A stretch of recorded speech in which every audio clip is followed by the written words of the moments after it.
A 20-year-old girl walks into a biker clubhouse holding a list of names, names that should have stayed buried. Outside, snow falls across an empty highway, and somewhere in the frozen dark, a man who hasn't been seen in weeks is running out of time. The police gave up. The system turned its back. And the only people willing to help are the ones society already threw away, scarred, dangerous, and bound by a code no badge could ever understand. This is not a story about outlaws. This is a story about what happens when the ones who protect you are the ones the world forgot. Stay with me until the very end. This one's going to stay with you. If you're watching right now, hit that like button and drop your city in the comments. Let's ride. The snow came in sideways that night, thick and mean, turning the highway into a white blur stretching toward nothing. Route 29 hadn't seen a snowplow in 6 hours. The county didn't bother with roads like this anymore. Roads that led to towns people pretended didn't exist. Leah Mercer drove a rusted-out Civic with a cracked windshield and one headlight that flickered like it was deciding whether to quit. Her fingers were stiff around the steering wheel. The heater had stopped working 2 weeks ago. She wore a coat she'd pulled from a Goodwill bin and boots with duct tape around the left sole, and the coffee in the cup holder had gone cold before she even left the driveway. She was 20 years old, and she looked like she hadn't slept in a month. Because she hadn't. Not really. Not since Edward disappeared. The radio crackled static. She turned it off and drove through the silence, watching the snow swallow the road ahead. Somewhere out there, past the dead factories and the boarded-up gas stations, her brother was either hiding or buried, and she was the only one still looking. Edward wasn't blood. He never had been. Leah had been placed with the Mercer family at age 7. A quiet couple in a quiet house at the edge of a quiet town that had a way of making people disappear without anyone asking why. Edward was already there. 14 years old, lanky, awkward, the kind of kid who fixed things with his hands because words never came out right. He taught her how to ride a bike in the gravel driveway. He walked her to school every morning for 3 years straight, even when the other kids called him weird. Even when he started showing up with bruises, he wouldn't explain. They were never legally siblings. But when Leah woke up screaming from nightmares at age 9, it was Edward who sat outside her bedroom door until she stopped shaking. He never knocked. He never came in. He just sat there, and somehow that was enough. Now he was gone. And the silence he left behind was the loudest thing she'd ever heard. 3 weeks. 22 days, to be exact. Edward had missed his shift at the warehouse where he loaded pallets for $11 an hour. Missed it the next day, too. His landlord said his truck was still parked out front, keys on the kitchen counter, half a pot of coffee still sitting on the burner. His phone went straight to voicemail. The kind of voicemail that played a generic robot voice because Edward never bothered to record his own. Leah filed a missing persons report on day 3. The deputy behind the counter barely looked up from his computer screen. He typed slowly, asked her to spell Edward's last name twice, then told her most adults who disappear do it on purpose. He didn't disappear on purpose, Leah said. The deputy shrugged. People leave, ma'am, especially around here. She stood there for a long moment, staring at the top of his head, feeling something crack behind her ribs. Not grief, not yet, but the sharp edge of something worse. The understanding that she was alone in this, that no one was coming, that the system she'd been told to trust had looked at her brother's name and decided he wasn't worth the paperwork. She walked out of the station and sat in her car in the parking lot for 45 minutes. She didn't cry. She just stared at the snow piling on the windshield until the world outside turned white and formless. And then she started the engine and drove to the first place she could think of. The library. It was a sad building. Brick walls stained with decades of rain. A leaking roof patched with blue tarps.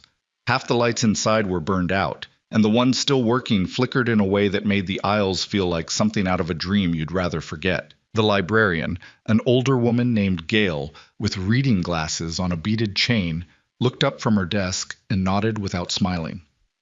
Back again? Gail said. Yeah. You eat today? Leah didn't answer. She walked past the front desk, past the children's section with its faded cartoon posters peeling off the walls, past the rows of outdated encyclopedias nobody touched anymore, and into the back corner where the maintenance and municipal records gathered dust on metal shelves that hadn't been wiped down since the building was new. This was where she'd been spending her nights, pulling old records, town council minutes, business permits, anything that might tell her something, anything, about why Edward might have run, or who might have made him. She didn't have a plan. She had desperation, and desperation had a way of making you thorough.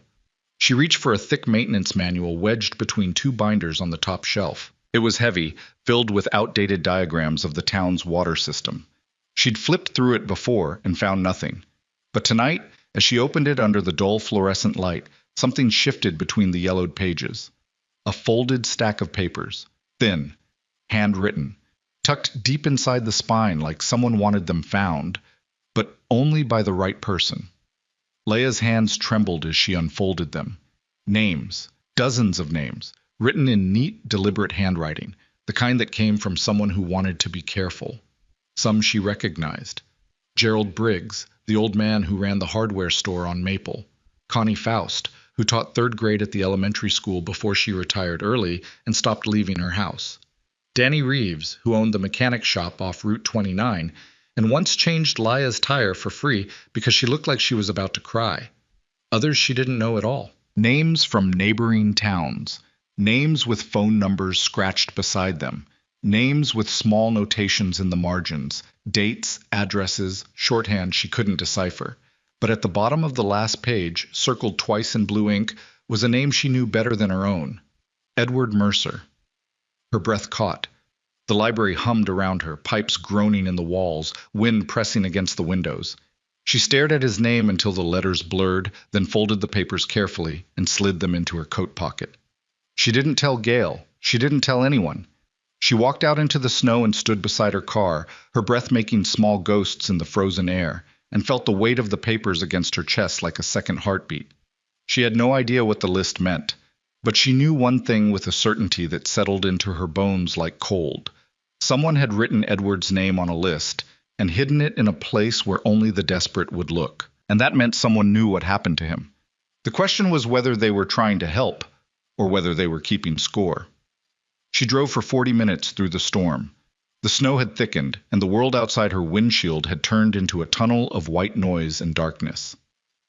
She almost missed the turn, a narrow gravel road that cut off the highway and wound through a patch of dead trees before opening up to a compound of low concrete buildings, corrugated metal fences, and a hand-painted sign bolted above a steel gate. Black Veil Riders, MC. She'd heard about them. Everyone in town had. They were the kind of men people crossed the street to avoid. Leather cuts, loud bikes, faces that looked like they'd been carved out of bad years and worse decisions. The rumors ranged from drug running to gun smuggling to flat-out murder, depending on who was talking and how many drinks they'd had.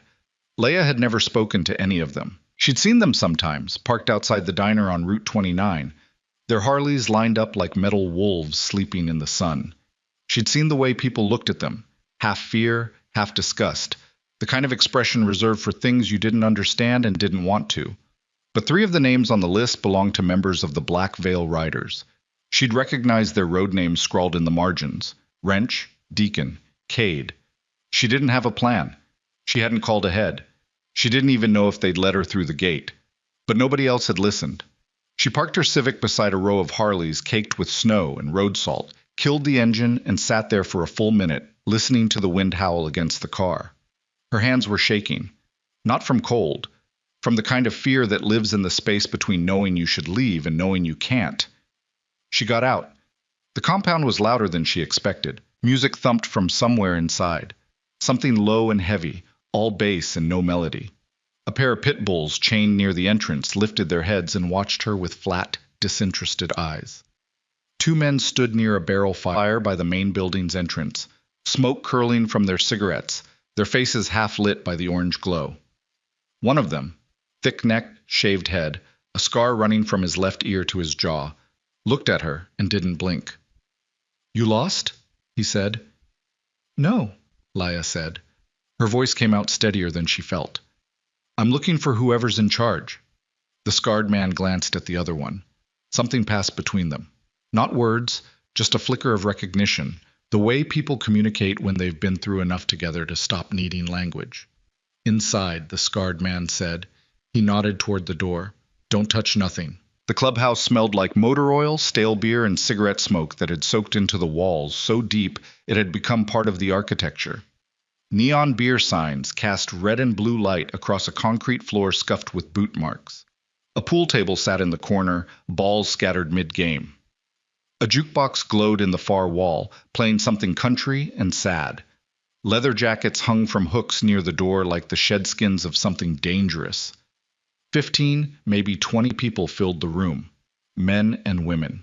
Some sitting at a long wooden bar, some standing in clusters, some leaning against walls with their arms crossed. They were big and scarred and tired-looking, the kind of people who wore their damage on their faces and didn't bother hiding it. Every single one of them turned to look at Laya when she walked in. The music didn't stop, but the conversation did. The silence hit like a wave, not empty, but full, pressurized, the kind that pushes against your skin. Laya's boots stuck slightly to the floor as she stepped forward. She could feel their eyes on her, measuring, calculating, deciding whether she was a threat, or a joke, or something in between. Her hand went to her coat pocket. She felt the papers there, folded and warm from her body heat. A woman emerged from the back of the room. She was maybe 50, maybe older, the kind of face where age stopped mattering because life had done more damage than years ever could. Dark hair streaked with gray, pulled back tight. A scar along her collarbone, visible above the neckline of a black shirt. Her eyes were the color of river stones, and they moved across Laya's face with the slow precision of someone who had learned a long time ago how to read people the way other people read books. This was Mara Vale, president of the Black Veil Riders, a title she'd earned not through blood or birthright, but through 23 years of holding together a club that the world had tried to bury more times than she could count. She'd buried a husband. She'd buried a son. She walked with a slight limp from a wreck on I-40 that should have killed her, and she spoke with the kind of quiet authority that made loud men go silent. "You the one asking about Edward Mercer?" Mara said. Laya blinked. "How did you—" "Small town," Mara said. "Sit down." It wasn't a question. Laya sat. Someone placed a mug of coffee in front of her, black, scalding, in a chipped ceramic mug with the club's logo faded on the side. She wrapped both hands around it and felt warmth seep into her fingers for the first time in hours. Mara sat across from her. Behind Mara, leaning against the wall with his arms crossed, was a man who hadn't moved since Laya entered the room. He was tall, well over 6 feet, with a lean, hard build and a face that looked like it had been assembled from granite and regret. Dark hair cut short, a faded military tattoo on his forearm, eyes that tracked everything and gave away nothing. Cade Rayner, ex-Marine, 3 tours overseas, the kind of man who came home and discovered that the country he'd fought for didn't have a place for him anymore. He hadn't spoken more than a dozen words to anyone tonight, and that was considered a chatty evening for him. "Talk," Mara said.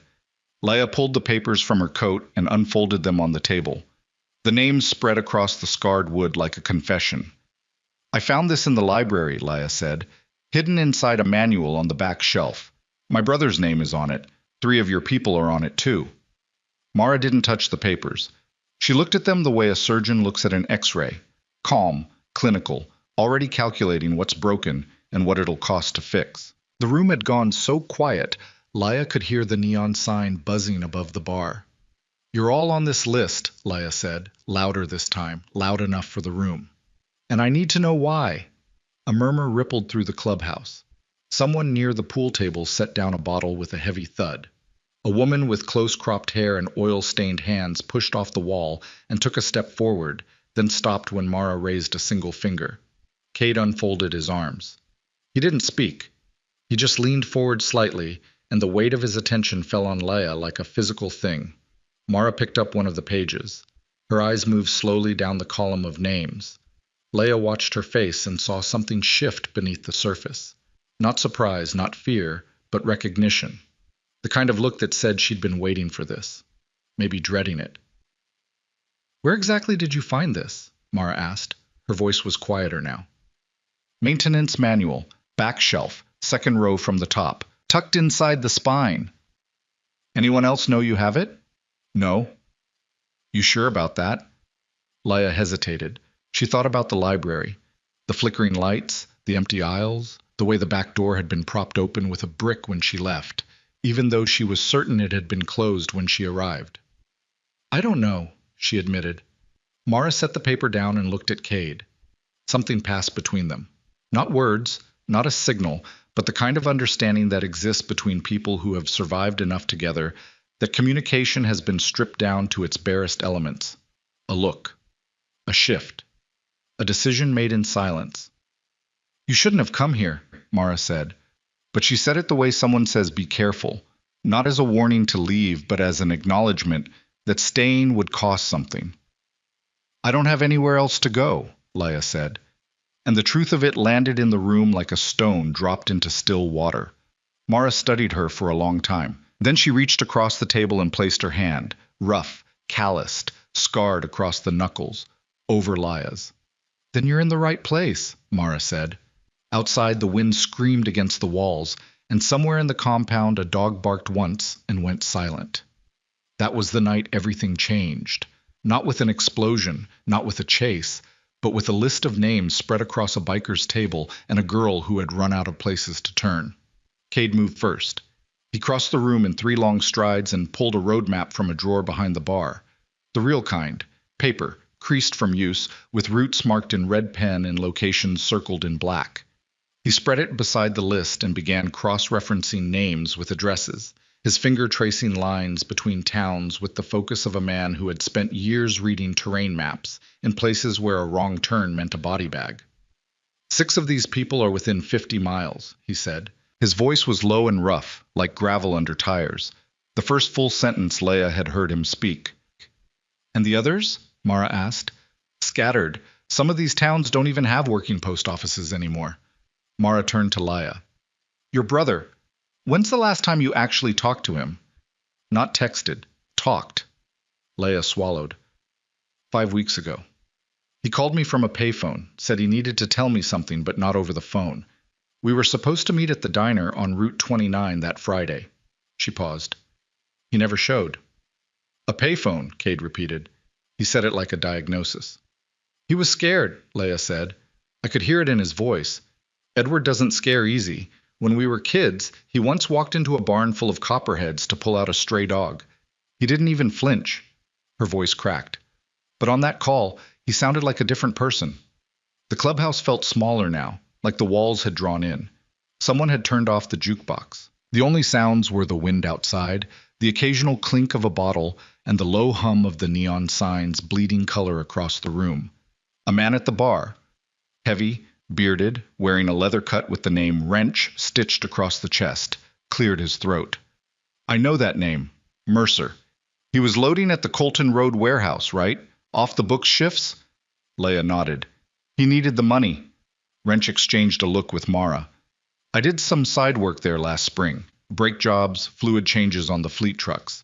I stopped going back after they asked me to work nights and wouldn't say what they were hauling. What do you think they were hauling? Leia asked. Wrench looked into his beer. Nothing that comes with a manifest. The implication hung in the air like cigarette smoke, heavy, impossible to ignore, settling into everything it touched. Mara stood. The room straightened with her, a subconscious response from people who had learned that when Mara Vale stood, something was about to happen. I want 2 teams, she said. Wrench, take Bowie and Jules. Start with Gerald Briggs. His hardware store is 10 minutes from here. If anyone on this list is still talking, it's him. Cade, you're with me. We'll take the southern names. She looked at Leia. You ride? I drive, Leia said. I don't have a bike. You ride with Cade, Mara said. Not a suggestion, not an offer. A statement of fact, delivered with the casual authority of someone who had long ago stopped asking for permission or consensus. Cade said nothing. He pulled a spare helmet from a shelf near the door and held it out to Leia without looking at her. It was scuffed and faded, with a hairline crack along the left side. Someone had worn this helmet before. Someone who wasn't here anymore. Leia took it. We leave at dawn, Mara said. Get some sleep. Couch in the back room's got blankets. Leia hesitated. I barely know. You walked into a biker clubhouse alone at midnight, carrying a list of names that could get people killed, Mara said, cutting her off. You've already made your choice. Now rest. Tomorrow's going to be long. Leia lay on the couch in the back room with her coat still on and her boots still laced, staring at the water-stained ceiling. The blanket smelled like motor oil and old fabric softener. Through the thin walls she could hear the low murmur of voices. Mara and Cade, still talking, their words too quiet to make out, but their tones heavy with the kind of weight that comes from conversations about things that can't be undone. She pulled out her phone. No new messages. No missed calls. Edward's contact photo stared back at her, a candid shot from last summer, him squinting against the sun outside the diner, half smiling, a grease stain on his cheek. He looked young. He looked alive. She pressed the phone to her chest and closed her eyes. When she opened them, gray light was pressing through the windows, and the sound of motorcycle engines filled the compound like a low, rolling thunder.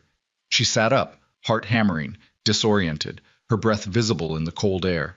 Someone had left a fresh mug of coffee on the floor beside the couch. Still warm. She picked it up, took a long sip, and felt it burn a line of heat down her chest. Outside, the compound was alive. Bikes were being rolled out of the garage, engines turning over with deep guttural snarls. Men and women in leather cuts moved with purpose, checking tires, adjusting mirrors, strapping gear to saddlebags. The snow had stopped, but the sky was the color of iron, and the wind carried the sharp bite of more storms coming. Cade was already on his bike, a matte black Harley-Davidson Road King, with no chrome, no flash, no decoration of any kind. A machine stripped to its essentials, like the man who rode it. He sat motionless, hands on his thighs, staring straight ahead. Mara stood beside her own bike, a Heritage Softail, dark green, the only splash of color in the compound. She was zipping her jacket and talking to Wrench, who was nodding and gesturing toward the east road. Leia stepped into the cold and crossed the gravel toward Cade. He didn't turn. She climbed onto the back of the bike, the leather seat cold through her jeans, and fumbled with the helmet strap. Cade reached back without looking and adjusted the strap with one hand. His fingers were rough and quick, and the gesture was so automatic, so devoid of thought, that Leia understood it immediately. He had done this before. For someone else. Someone who used to sit where she was sitting now. She didn't ask. Some questions you learn to leave alone. Some answers live in the silence between people, and pulling them into the light does nothing but cause pain. "Hold on," Cade said. 2 words. No inflection, just instruction. She wrapped her arms around his midsection and felt the solidity of him. Not warmth exactly, but presence. The physical reality of a person who was not going to disappear. After weeks of emptiness, of calling numbers that didn't answer and knocking on doors that stayed shut, the simple act of holding on to another human being nearly broke her. The engines roared. The convoy pulled out of the compound. 6 bikes in formation, Mara at the front, Cade behind her, the others flanking in a V-shape that cut through the gray morning like something ancient and deliberate. Leia looked back once. The clubhouse grew smaller behind them, the neon signs dark in the daylight, the pit bulls watching from beside the barrel fire. Then the highway opened up, and the world became wind and engine noise in the long, empty stretch of road ahead. The first stop was Gerald Briggs's hardware store, a sagging building on Main Street with a hand-lettered sign that read, "Briggs & Sons, since 1974. The Sons part was a ghost. Gerald's 2 boys had both left town before they turned 20. One joined the military, the other just vanished. Gerald didn't talk about either of them. The store was open but barely alive. Half the shelves were empty. A fluorescent light in the back aisle stuttered and buzzed. Gerald stood behind the counter, 70 years old, white-haired, wearing a flannel shirt buttoned to the neck and an expression that looked like it had been carved from the same wood as the floorboards. He watched the bikers walk in and said nothing. His hand drifted beneath the counter. "Easy, Gerald," Mara said. "We're not here for trouble." "Then why are you here?" His voice was thin but steady. Leia stepped forward. She placed the list on the counter. Gerald's eyes dropped to the paper. He went very still. Not the stillness of surprise, but the stillness of a man who had been dreading a specific moment for a very long time and had just watched it arrive. "Where did you get this?" he whispered. "The library." His hand came up from beneath the counter, empty. He placed both palms flat on the glass surface and leaned forward, staring at the list like it was a letter from the dead. "I told them," he said quietly. "I told them someone would find it eventually." "Told who?" Mara asked. Gerald looked up. His eyes were wet, but his jaw was set. "The others. The ones who saw things. The ones who tried to talk." He tapped the list with a trembling finger. Every name on this paper, every single one, is someone who noticed something they weren't supposed to, and every single one of them paid for it. The fluorescent light buzzed and flickered. Paid how? Leia asked. Gerald Briggs reached beneath the counter again, slower this time, and pulled out a shoebox. It was old, dented, held shut with a rubber band. He set it on the counter and slid it toward Mara. Open it, he said. Mara removed the rubber band and lifted the lid. Inside, photographs. Dozens of them. Blurry shots of trucks parked behind warehouses at night. License plates from 3 different states. Men in uniforms. Not military, but municipal. Inspectors. Deputies.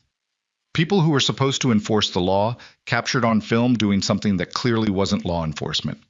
And at the bottom of the box, a single Polaroid. A young man standing in a parking lot, looking over his shoulder with an expression of pure, undiluted terror. Leia's knees went weak. It was Edward. The timestamp on the Polaroid was dated 6 days before he disappeared, and written on the white strip at the bottom, in handwriting she didn't recognize, were 4 words that turned her blood to ice. He saw too much. Leia couldn't feel her legs. She stood in Gerald Briggs' hardware store, staring at the Polaroid of her brother. His face caught mid-turn, eyes wide, mouth slightly open. The parking lot behind him washed in the yellow haze of a sodium lamp, and the world narrowed to a single point of light surrounded by darkness. He saw too much. 4 words. Someone else's handwriting. Blue ink, pressed hard into the white strip, the letters slightly slanted like they'd been written in a hurry, or in anger, or both. Mara took the Polaroid from Leia's trembling hand. She held it under the stuttering fluorescent light and studied it without expression, the way a field medic studies a wound. Not flinching, not reacting, just calculating depth and damage, and whether there was still time. "When was this taken?" Mara asked Gerald. "I don't know exactly. It showed up in my mailbox about 4 weeks ago. No envelope, no note, just that."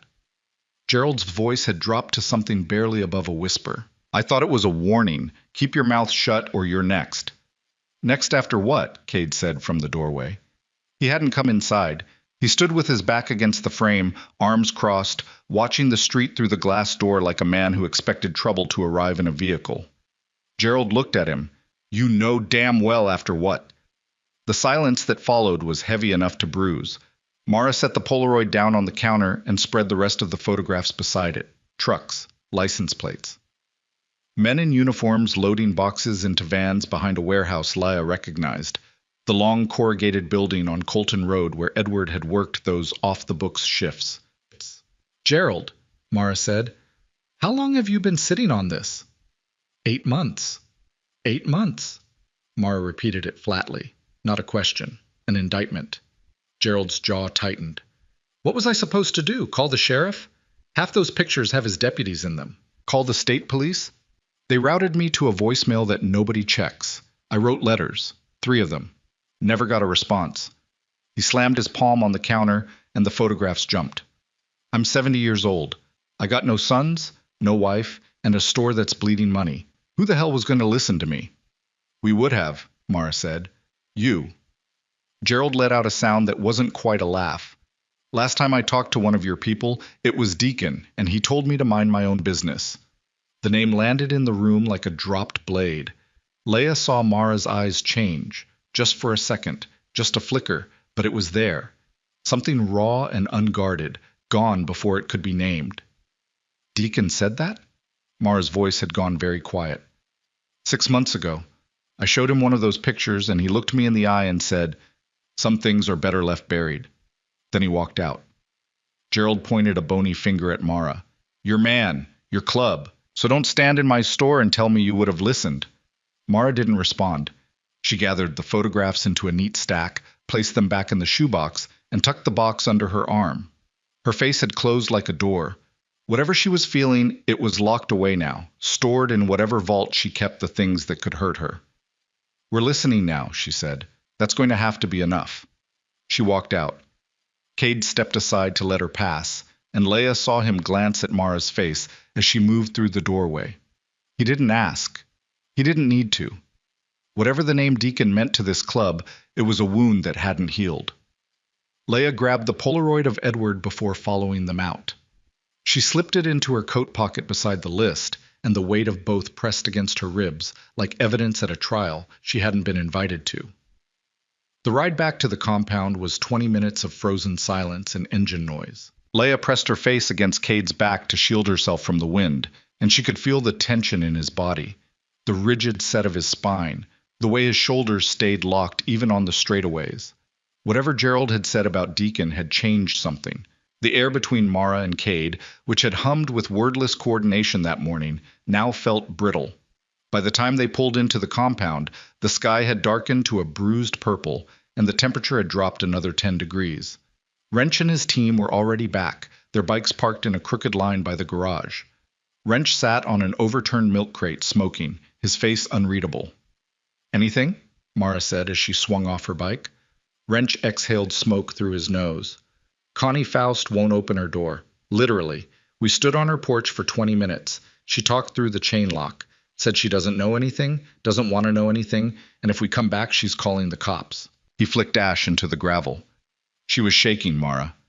Through the crack in the door I could see her hands. She was shaking like a dog in a thunderstorm." "What about Danny Reeves?" Wrench's expression shifted. "That's the thing. Danny's shop is closed. Permanently. The windows are boarded up. Somebody spray-painted snitch across the front door in red." He paused. "His neighbor said Danny packed up and left town 3 weeks ago. Middle of the night. Didn't tell anyone where he was going." 3 weeks ago. The same time frame as Edward's disappearance. Leia felt the connection hit her like a punch to the sternum. She leaned against Cade's bike, her hand on the cold metal, trying to breathe through the sudden vertigo of understanding that her brother wasn't the only one who had been erased. "We need to talk about Deacon," Mara said. The compound went quiet. Not the natural quiet of people finishing a conversation, but the hard, sudden quiet of people who've just heard something they've been avoiding for a long time. Wrench looked at his cigarette. Jules, a wiry woman with a shaved head and tattoo sleeves covering both arms, stopped mid-step. Bowie, a heavy-set man with a gray beard and reading glasses pushed up on his forehead, set down the wrench he'd been using and straightened slowly. "Inside," Mara said. They filed into the clubhouse. Someone turned on the overhead lights, bare bulbs that cast harsh white circles on the concrete floor. The jukebox stayed off. The neon signs hummed, but their glow felt cold now, stripped of whatever thin warmth they'd provided the night before. Mara stood at the head of the long wooden table. She placed the shoebox in front of her. Cade took his usual position against the wall, but closer to the door this time, like a man who wanted an exit. "Gerald Briggs says Deacon told him to keep quiet about what he saw, 6 months ago." Mara scanned the room. "Anyone want to tell me why I'm hearing about this now?" "Nothing." "I didn't ask the room," Mara said. "I asked specific people." Her eyes settled on Wrench. "You and Deacon ran supply routes together for 2 years. You telling me he never mentioned Gerald?" Wrench rubbed his jaw. "Deacon didn't talk about his runs. You know that. He was—" He stopped. Chose a different word. "Private. Private and telling a witness to shut up are 2 different things. Mara, where is he?" The question fell like a gavel. Wrench looked at Jules. Jules looked at Bowie. Bowie stared at the table. "He left," Bowie said finally. "About 4 months ago. Said he needed space. Rode south. That's all I know." "That's all you know," Mara repeated. "Your road partner for 7 years rides off in the middle of the night, and all you know is south." "He wasn't my road partner anymore." Bowie's voice was heavy. "Not after what happened with Wren." The name hit the room like a shockwave. Leia didn't know who Wren was, but she could feel the impact, could see it in the way Wrench closed his eyes, the way Jules turned her face toward the wall, the way Cade's hands curled into fists at his sides, and then slowly, deliberately, uncurled. Mara's composure cracked, just for a moment, just enough for Leia to see what was underneath. Not anger, not authority, but grief. Old grief. The kind that gets woven into your posture, that changes the way you hold your head and the way you breathe. "We're not talking about Wren," Mara said, and her voice was a blade wrapped in cotton. "We're talking about Deacon. And we're talking about whether one of our own helped bury evidence of a crime that got people run out of their homes." "We don't know that's what happened," Wrench said. "Then what do you think happened?" I think Deacon got scared. Same as Gerald. Same as Connie Faust. Same as Danny Reeves. Same as every name on that list. Wrench leaned forward, elbows on the table. You want to make him a villain? Go ahead. But fear isn't betrayal, Mara. You of all people should know that. The silence that followed was the kind that ruins friendships. Long, acidic, full of things that couldn't be taken back. Mara looked at Wrench for a long moment. Then she turned to Leia. You should know something, Mara said. Deacon's real name is Marcus Webb. He was a founding member of this club, 20 years. And right now I don't know if he's someone who got scared and ran, or someone who's been protecting the people who took your brother. Leia's chest constricted. You think one of your own is involved? I think I don't have the luxury of trust right now. Mara pulled a photograph from the shoebox to one of the shots of men loading trucks behind the Colton Road warehouse. She turned it toward the room. Look at the man on the right, the one by the cab. Leia squinted. The image was grainy, taken at night, probably from a distance, but the man by the truck cab was wearing a leather vest, and on the back of that vest, blurred but unmistakable, was a patch, a Black Veil Rider's patch. The room erupted, not in shouts.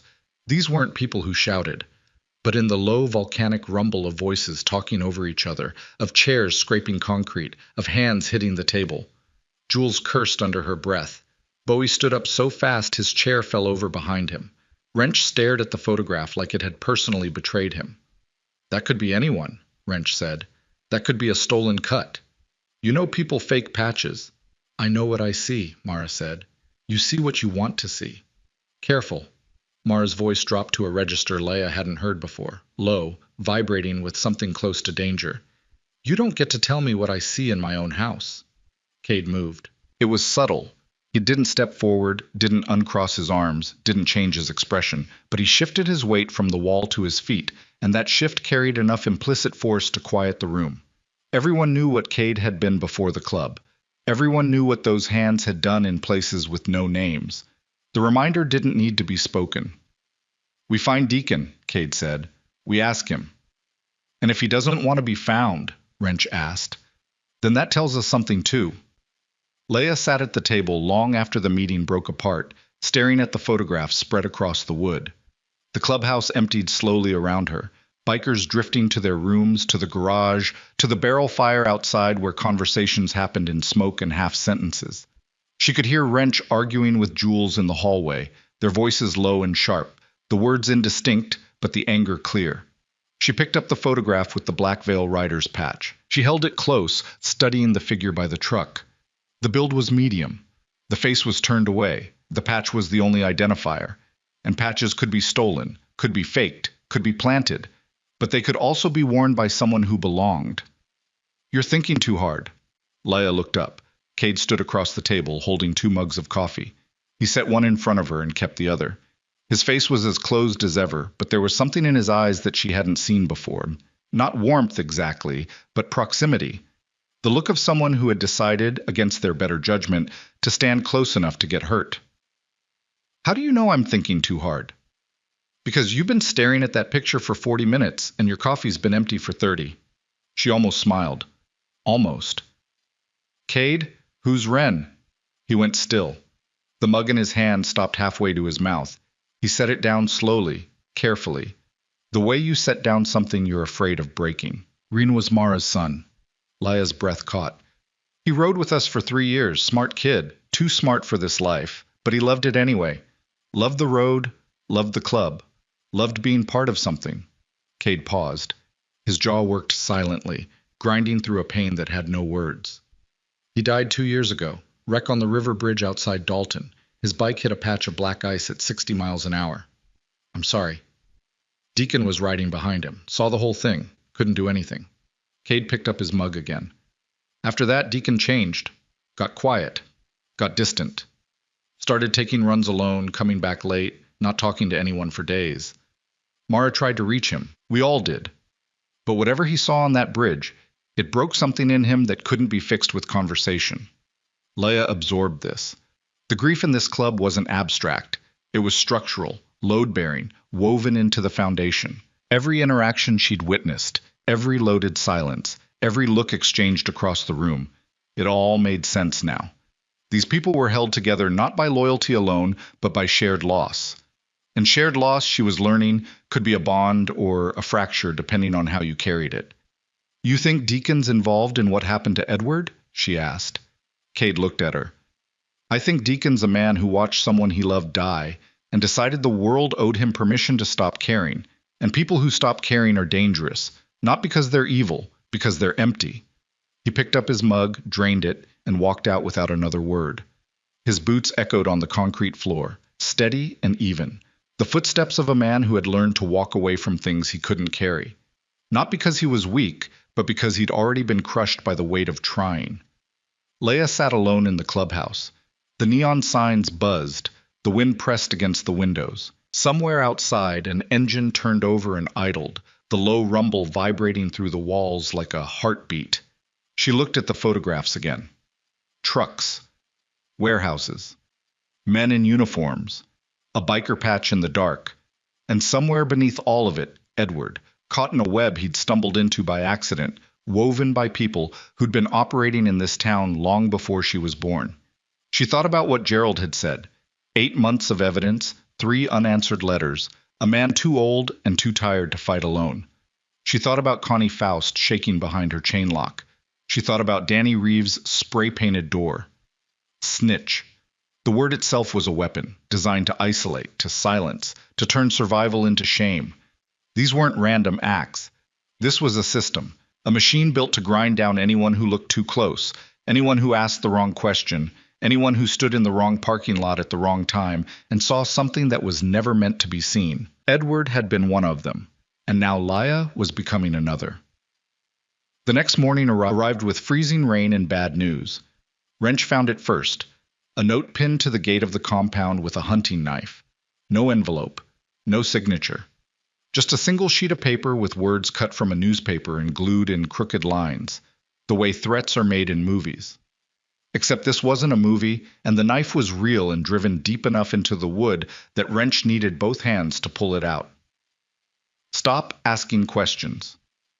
Next one goes through a window, not the buildings. Mara read it once, folded it, put it in her pocket. Double the watch tonight, she said to Cade. Nobody rides alone until I say otherwise. You're not going to tell the others? Leia asked. They'll see the knife hole in the gate. They'll figure it out. Mara looked at her. Fear is a contagion, Leia. You introduce it wrong and it spreads faster than whatever you're fighting. These people know what danger looks like. They don't need me to narrate it. But the damage was already spreading in other ways. By noon, 2 members had packed their saddlebags and ridden out without saying goodbye. A third, a young mechanic named Stokes, who'd been prospecting for less than a year, told Jules he had family in Michigan and needed to clear his head for a while. Jules let him go without argument, but Leia saw the look on her face as Stokes' bike disappeared down the highway. Not anger, but the quiet devastation of someone watching a thing they built begin to crack. Rats leaving the ship, Bowie muttered from beside the barrel fire. They're not rats, Jules said sharply. They're scared. Same result. No, Jules said, it's not. And if you can't tell the difference, you've been in this club too long or not long enough. Bowie looked at her for a long moment, then went back to staring at the fire. That afternoon, Leia found herself in the garage, sitting on a workbench while Cade stripped and cleaned a carburetor with the focused precision of a man performing surgery. The radio played low. Country, scratchy, some song about losing things on back roads. Rain hammered the metal roof. Can I ask you something? Leia said. You're going to anyway. The night I came here, Mara already knew my name. She knew about Edward. How? Cade didn't look up. His hands moved over the carburetor parts, fingers black with grease, a rag draped over his shoulder. Mara knows everything that happens in a 40-mile radius. She's got people in diners, in gas stations, in the county clerk's office. Not spies. Just people who owe her favors. People she helped when no one else would. Helped how? Connie Faust's husband used to hit her. Mara showed up at their house one night with 4 members and had a conversation with him. He moved to Ohio the next week. He paused. Gerald's store was going under 3 years ago. Mara organized a community buy-in, got 30 people to commit to shopping local. Didn't put her name on it. Didn't ask for credit. He set down a gasket and looked at Leia for the first time. That's who she is. And that's why this thing with Deacon is eating her alive. Because she trusted him.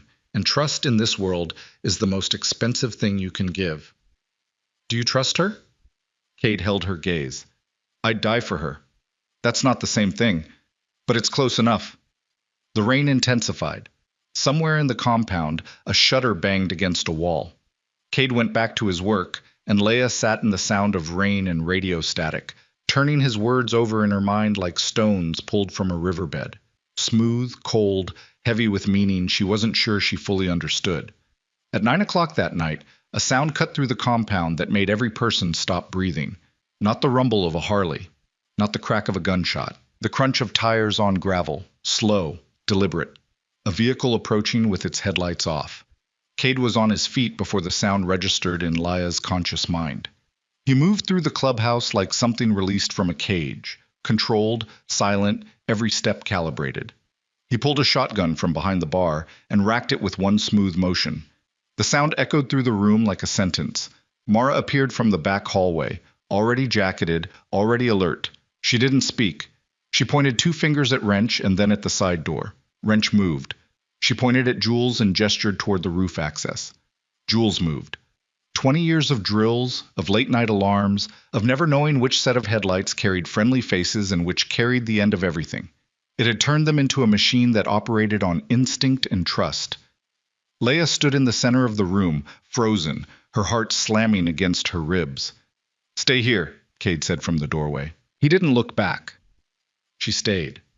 She stood in the blue-red glow of the neon signs, listening to the rain on the roof and the crunch of gravel growing louder, and she pressed her hand against the Polaroid in her pocket like a talisman. Then the sound stopped. Engine off. A door opened and closed. One door, one person. Footsteps on gravel, slow, uneven.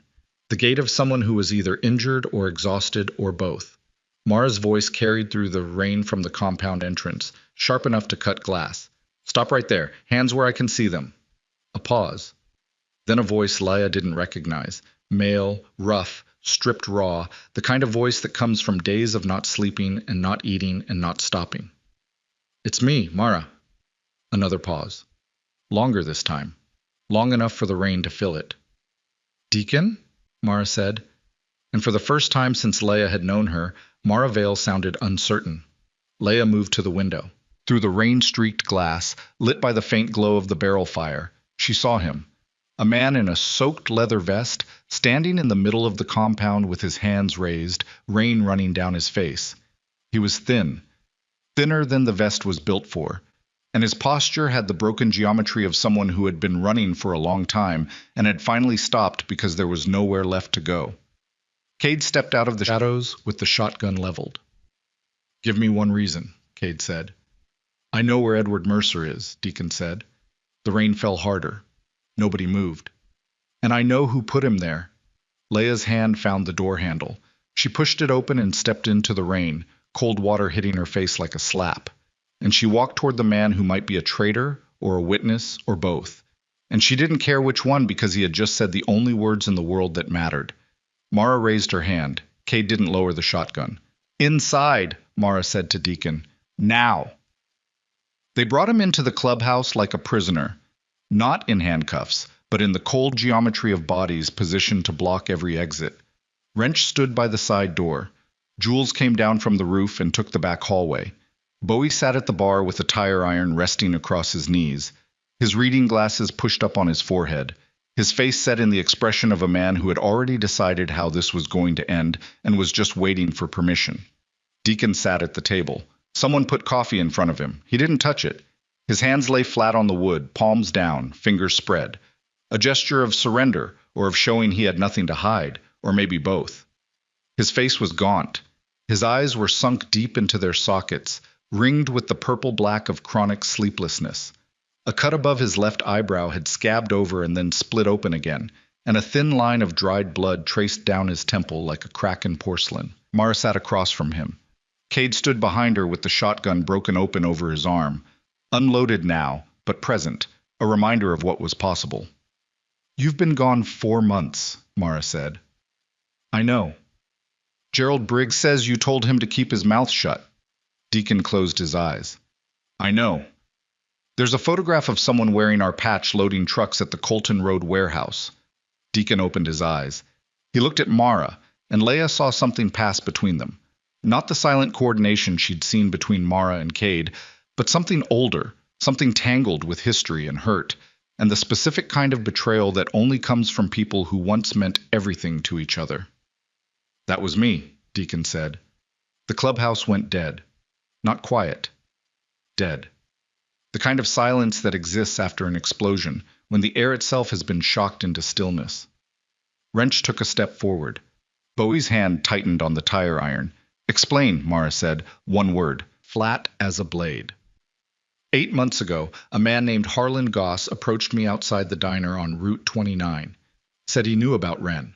Said he knew about the wreck on the river bridge. Deacon's voice was mechanical, reciting facts like a man giving a deposition. He said the black ice that night wasn't natural. Said someone had poured water across the road surface 3 hours before Wren's ride. Said he could prove it. The room didn't breathe. Mara's face had turned to stone. Beneath the stone, something was fracturing. Leia could see it in the way her fingers went white around the edge of the table, in the way her shoulders drew inward by a fraction of an inch, in the tiny muscle that jumped once at the corner of her jaw and then went still. He said if I helped move cargo, just a few runs, just enough to keep the pipeline flowing, he'd give me the proof. Names, dates, the person who ordered it. Deacon's voice cracked for the first time. He said someone killed your son, Mara, and he said he could tell me who. The neon signs buzzed. Rain hammered the roof. Somewhere outside, a chain clinked against a fence post in the wind. Mara stood up slowly. She placed both hands on the table and leaned forward until her face was less than a foot from Deacon's. "Did you believe him?" she whispered. Deacon's eyes filled with tears. "I wanted to." "That's not what I asked." "Yes," Deacon said. "I believed him, and I was wrong. And by the time I figured out he was using me, I was already in too deep. I'd made runs. I'd been photographed. I'd told Gerald to stay quiet because I thought if the whole thing blew up before I got the proof, I'd lose the only chance to find out what happened to Wren." His voice broke entirely. "I did it for you. I know that doesn't matter. I know it doesn't fix anything, but I need you to know that I did it for you." Mara straightened. She looked at Deacon with an expression that Leia would remember for the rest of her life. Not hatred, not forgiveness, but the devastating clarity of a woman seeing the full shape of a betrayal committed in the name of love. "Where is Edward Mercer?" Mara said. Deacon wiped his face with the back of his hand. "Goss has a property. Old motel off Route 11, past the county line. Boarded up. He uses the basement as a holding point for people who've seen things. Keeps them there until they agree to disappear permanently or until they're no longer a problem." He paused. "Edward's been there for 3 weeks. I've seen him. He's alive. But Mara? Goss knows about the list. He knows someone found it, and he's moving the operation tomorrow night." "Moving it where?" "I don't know. But when he moves, he cleans house. Everything. Everyone." Deacon looked at Leia, and his eyes held something worse than guilt. They held the weight of knowing that his silence, his compliance, his desperate deal with a man who traded in lies, had kept a 20-year-old woman's brother locked in a basement for 22 days. "If we don't get Edward out by tomorrow night," Deacon said, "there won't be anyone left to get out." The rain screamed against the roof. The neon signs flickered once, twice, then held steady, blue and red light bleeding across the faces of every person in the room. Mara turned to Cade. Cade looked back at her. And in that silence, in the space between one heartbeat and the next, a decision was made that none of them could come back from.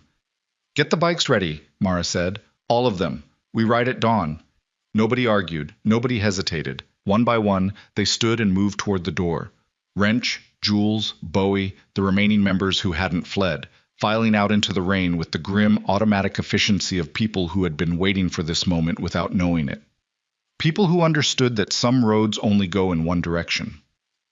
Leia stood at the window and watched them disappear into the garage, their silhouettes swallowed by the dark, and she felt the ground beneath her shift. Not literally, but in the way that ground shifts when you realize you've crossed a line you didn't see, and the person you were on the other side of it no longer exists. Behind her, Deacon sat alone at the table, his head in his hands, his coffee untouched, his cut still bleeding slowly down his temple. And somewhere out there, past the rain, past the dead highways, past the boarded-up motel on Route 11. Edward was counting the hours he had left, not knowing if anyone was coming, not knowing if the sister he'd tried to protect was about to ride straight into the same darkness that had swallowed him whole. Dawn never came.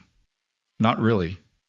The sky went from black to a deep, infected gray, and the rain kept falling like the atmosphere had given up trying to do anything else.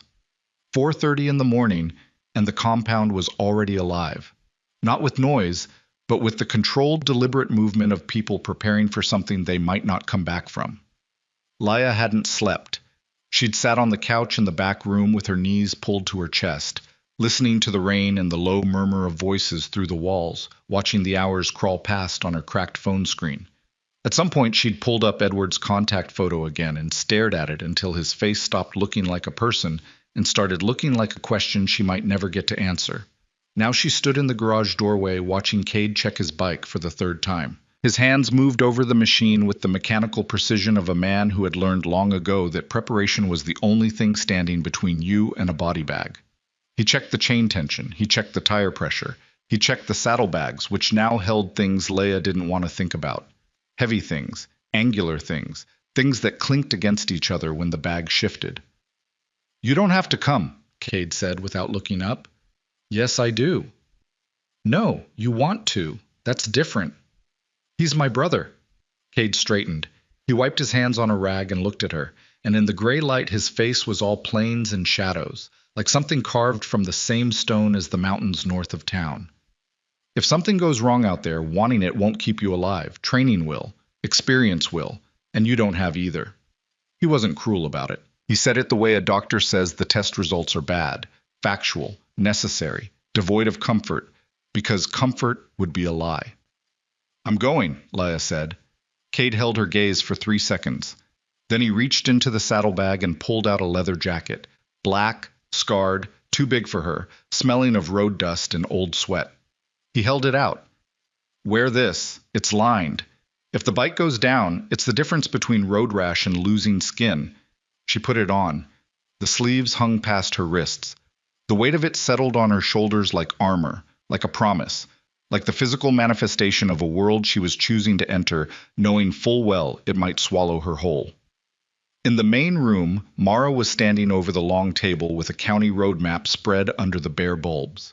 Red circles marked 3 routes to the motel on Route 11. Blue X's marked known points of exposure, intersections with traffic cameras, gas stations with security feeds, stretches of road visible from occupied houses.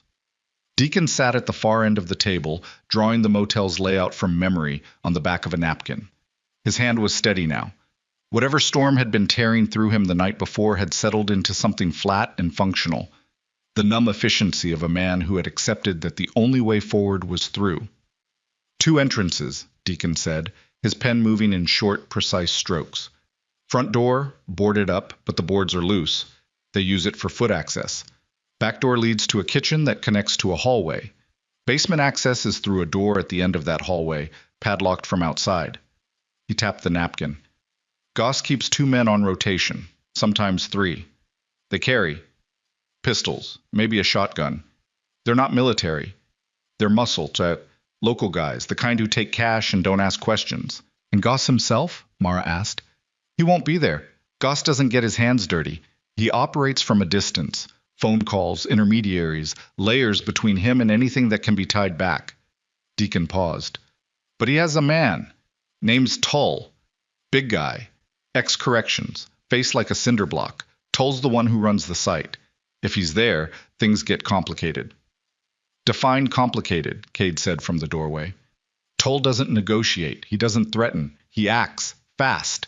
I've seen him put a man on the ground before the man finished his sentence. Deacon set the pen down. If Tull's at that motel, we need to be in and out in under 5 minutes, or we're not getting out at all. Mara studied the napkin map for a long time. The fluorescent light above the table hummed and flickered, casting her shadow in stuttering fragments across the wall. When she spoke, her voice carried the flat, deliberate weight of someone issuing orders they know might get people killed. Wrench, you take Bowie and Jules. South approach. You hit the back door and clear the kitchen. Cade, you're with me through the front. Deacon. She looked at him. The pause lasted long enough for the room to feel it. You stay with the bikes. You're our exit. Mara, you lost the right to argue when you put on their patch and loaded their trucks. Mara's voice didn't rise. It didn't need to. You want to help? Keep those engines warm and the road clear. That's your redemption tonight. Take it or leave. Deacon's jaw tightened. He nodded once. Leia rides with Cade, Mara continued. When we get Edward out, she takes him to Cade's bike and they go. Straight back to the compound. No stops, no detours. What about the rest of you? Leia asked. Mara looked at her. We'll be right behind you. It was a lie. Leia knew it was a lie. Mara knew she knew. But some lies exist not to deceive but to make the next 10 minutes survivable, and this was one of them. They rode out at 5:15.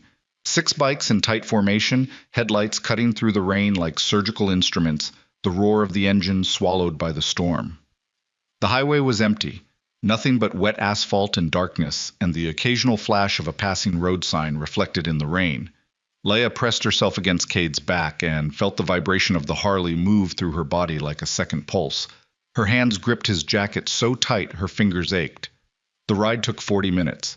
40 minutes of freezing rain and wind that cut through the leather jacket like it wasn't there. 40 minutes of watching the road ahead disappear into nothing and reappear in fragments, a guardrail, a dead tree, the hollow eyes of a deer frozen in the headlights before bolting into the dark. They turned off Route 11 onto a gravel road that hadn't been maintained in years. Potholes filled with brown water. Branches scraped against their arms as the tree line closed in. The road narrowed and curved and then opened into a clearing, and there it was. The motel. It was worse than Leia had imagined. A long single-story building with maybe 12 rooms, all of them boarded up, the roof sagging in the middle like a spine that had given up. The sign out front was missing most of its letters. Just a skeletal metal frame with a few plastic panels hanging at wrong angles. A chain-link fence surrounded the property, sections of it collapsed, others patched with plywood. 2 trucks were parked behind the building, dark, mud-caked, no plates visible, no lights, no movement. Just the rain and the building sitting there in the dark like something dead that hadn't finished falling down. Mara killed her engine first. The others followed. The silence that replaced the Harleys was immediate and total. Not peaceful, but suffocating. The kind of silence that presses against your eardrums and makes you hear things that aren't there. They dismounted in the tree line, 50 yards from the fence. Deacon stayed with the bikes, his face blank, his hands on the handlebars of Mara's Heritage Softail. He didn't look at any of them as they moved out. He stared straight ahead into the rain like a man watching his own future drown. Wrench moved first, cutting left through the trees with Bowie and Jules, heading for the back approach. Leia watched them disappear into the dark. 3 shapes, there and then gone, swallowed by the storm. Mara checked her watch. 3 minutes, then we go. Cade stood beside Leia. He hadn't spoken since they left the compound. The shotgun was slung across his back, and his eyes moved continuously across the property. The trucks, the windows, the fence line, the roof line. Cataloging threats with the automatic discipline of a man who had spent years clearing buildings in places that wanted him dead. Stay behind me, he said. If I stop, you stop. If I move, you move. If I tell you to run, you don't look back. I'm not leaving without Edward. If I tell you to run, Cade said again, slower, harder, each word a nail driven into wood, you don't look back. The 3 minutes felt like 3 hours. Then Mara nodded, and they moved. They crossed the clearing at a low run, the wet grass soaking through Leia's boots in seconds. Cade cut a hole in the chain-link fence with a tool she didn't see, peeling back the metal like skin from a wound. They slipped through. The front of the motel loomed above them, boards across every window, the door sealed with plywood that had been pulled loose on one side and left hanging. Mara pried the plywood back. The hinges of the door behind it were rusted but functional. She pushed it open with her shoulder, and the smell hit Leia like a wall. Mold, urine, something chemical she couldn't identify, and beneath it all the stale, trapped smell of a space that hadn't been opened to fresh air in months. Inside, the motel lobby was a ruin. The front desk was overturned. Ceiling tiles hung in shreds. Water pooled on the floor from a dozen different leaks. But someone had been here recently. Boot prints in the dust, cigarette butts on the floor, a folding chair positioned near the hallway entrance where a guard would sit. The chair was empty. Mara raised her hand. Stop. They listened. Rain on the roof. The drip of water somewhere deep in the building. A low hum. Electrical, maybe a generator, coming from below. Below. The basement. Mara moved down the hallway. Cade followed, shotgun up. Leia pressed herself against the wall and moved with them, her heart hammering so hard she could feel it in her teeth. The hallway was dark. No windows. Mara used a small flashlight, the beam tight, controlled, moving across the floor and walls in quick sweeps. Doors on both sides, all closed, some padlocked. What was behind them Leia didn't want to know. At the end of the hallway, a metal door. A padlock on the outside, just like Deacon described. But the padlock was open, hanging from the hasp, unlocked. Mara stopped. She looked at the padlock, then at Cade. Something was wrong. Cade felt it too. Leia could see it in the way his body changed, a subtle shift from aggressive to defensive, from hunting to being hunted. His eyes swept the hallway behind them. Empty. But the emptiness didn't feel right. It felt staged, curated, like a room that had been cleaned before an inspection. Mara pulled the padlock free and opened the door. Concrete stairs descended into a blue-white glow. The generator-powered fluorescent lights Deacon had mentioned. The air coming up from below was cold and damp, and carried the smell of concrete dust and sweat, and something Leia recognized from deep in her memory, from childhood, from a time before the Mercer house, the sharp animal smell of fear. They went down. The basement was a single room, maybe 30 feet by 20. Concrete floor. Concrete walls. 2 fluorescent tubes on the ceiling, one working, one flickering in a rhythm that felt like a headache made visible. A folding table with water bottles and food wrappers. A portable heater in the corner, unplugged. 2 cots against the far wall, both with rumpled blankets. And sitting on one of those cots, his back to the wall, his knees drawn up to his chest, his face turned toward the sound of footsteps on the stairs. Edward. Leia made a sound. Not a word. Not a scream. Something primal, something that came from a place below language. The sound of recognition so intense it bypassed every civilized mechanism the human body has for processing emotion and went straight to the throat. Edward. He looked at her. He was thinner than the Polaroid had shown. His cheekbones were sharp, his eyes sunken, his hair longer and unwashed. He wore the same clothes he'd been wearing when he disappeared. Flannel shirt, work jeans, boots. But they hung on him now like they belonged to someone larger, someone who had existed before this room erased him. Leia? His voice was a husk. Dry, cracked, the voice of a man who hadn't spoken in days because there was no one to speak to. She crossed the room in 4 steps and dropped to her knees beside the cot. She put her hands on his face. He was real. He was warm. He was alive. "I found you," she whispered. "I found you." Edward's hand came up and gripped her wrist. Not gently, hard, desperate. The grip of someone who had been drowning for 3 weeks and had just felt a hand break the surface. "You have to go," he said. "Leia, you have to go right now." "We're getting you out. No, listen to me."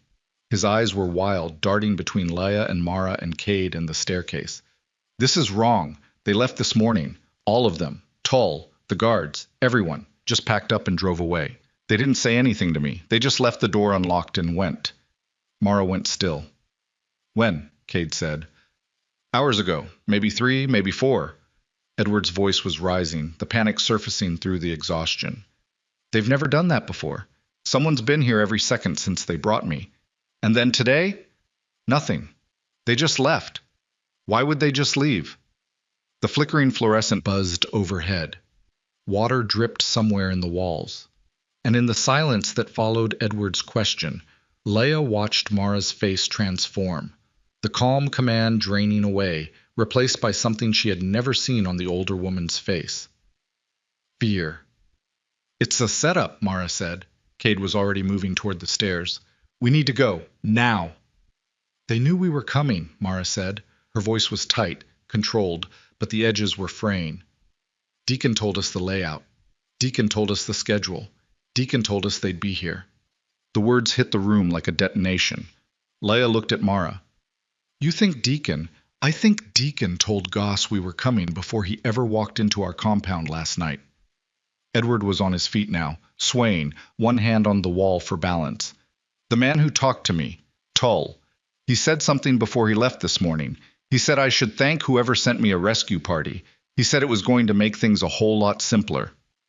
Cade was at the top of the stairs. He stopped, listened. Then he came back down, 3 steps at a time. Trucks, he said. 2 of them.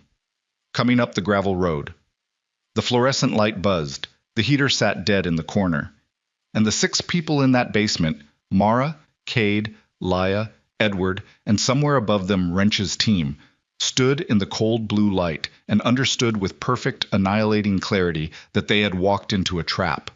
Mara pulled a phone from her jacket and hit a number. It rang 4 times. 5. 6. No answer. She tried another number. Same result. She looked at the screen and her expression went flat. No signal down here. She shoved the phone back. Wrench doesn't know. Wrench is in the kitchen, Cade said. He'll hear the trucks. Wrench is expecting 2 guards and maybe Tull, not a convoy. The sound of tires on gravel reached them through the concrete, muffled but unmistakable, growing louder, the crunch of multiple vehicles approaching with the unhurried confidence of people who knew exactly what they were driving into. Mara moved to the stairs. Cade, take Edward and Leia through the back. Find Wrench. Get to the bikes. What about you? I'm going to buy you time. Mara. That wasn't a suggestion. She looked back at him, and something passed between them that Leia couldn't fully read. Not a goodbye, but an acknowledgement.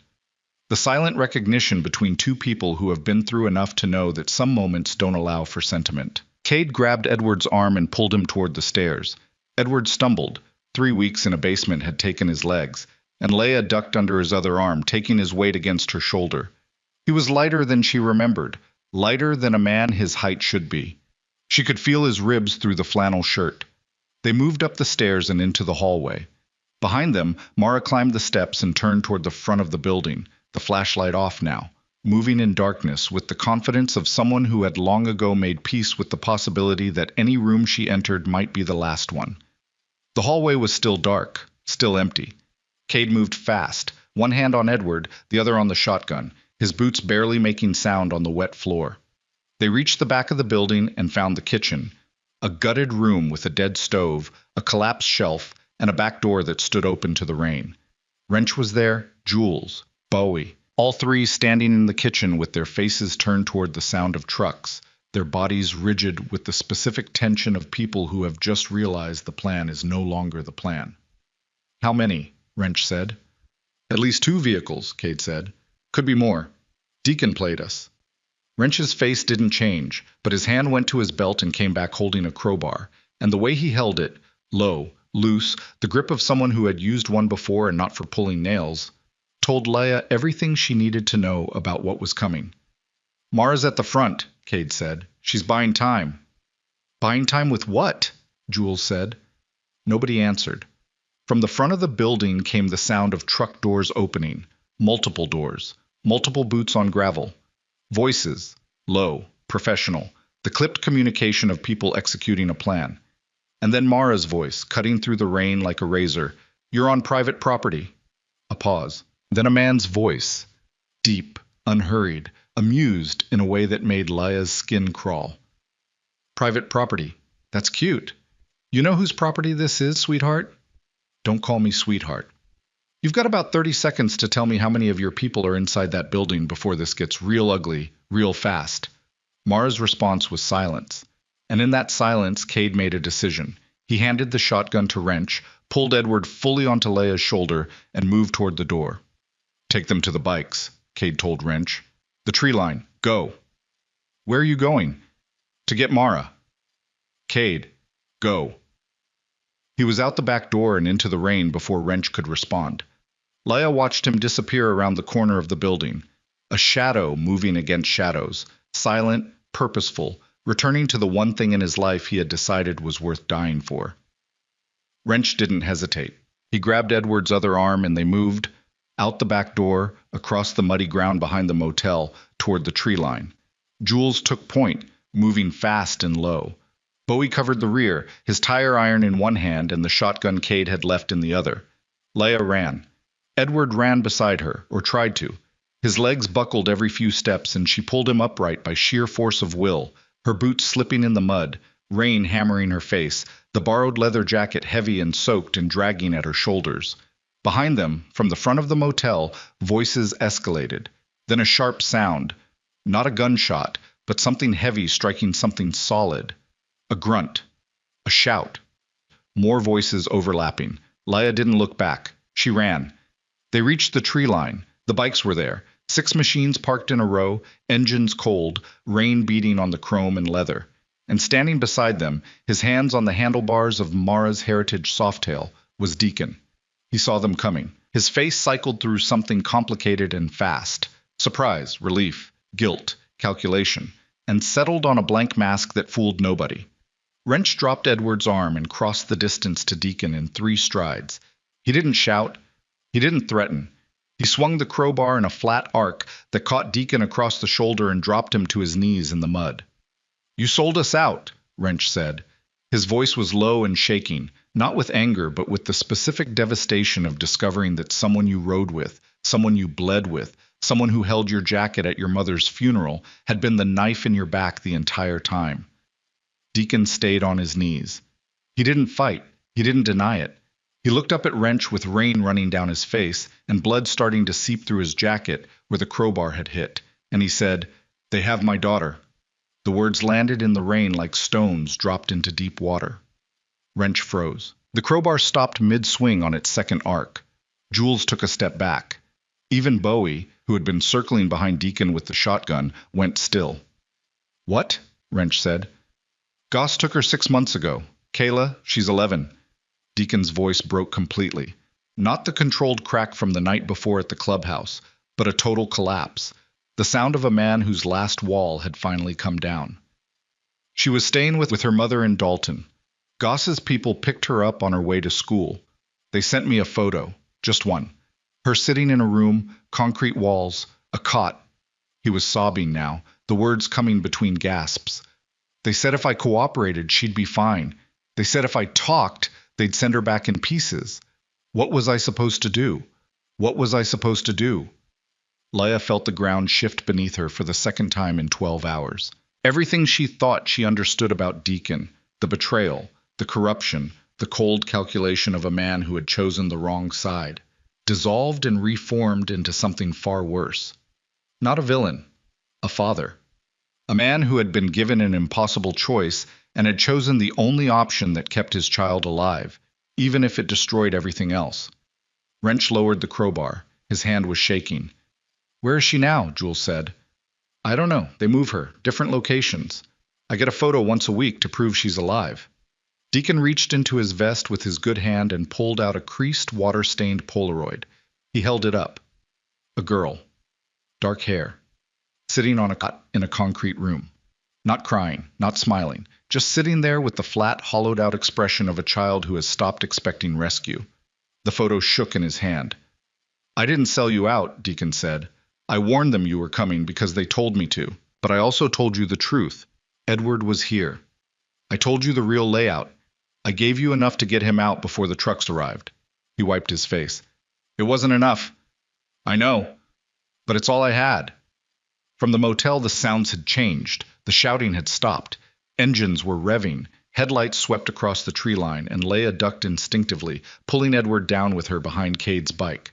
"We need to leave," Bowie said. "Right now." "What about Mara and Cade?" Leia said. Bowie looked toward the motel. The headlights were moving, circling the building, probing the darkness. A door slammed. Someone barked an order. "They know what they're doing," Bowie said. But he said it the way people say things that are true only if the universe is kind, and tonight the universe was anything but. Jules was already on her bike. "Wrench, get Deacon on the back. Bowie, you take Edward. Leia?" She tossed a set of keys. "Cade's Road King. You said you can drive. Prove it." Leia caught the keys. She looked at the matte black Harley. 800 pounds of machine, no chrome, no mercy, built for a man twice her size, and felt something inside her rearrange. Not courage. Something older than courage. The animal recognition that the moment had arrived where who she had been no longer mattered, and who she was about to become was the only thing that could save the people she loved. She swung her leg over the seat. The bike was enormous beneath her. The handlebars were set wide and low, the foot pegs too far forward.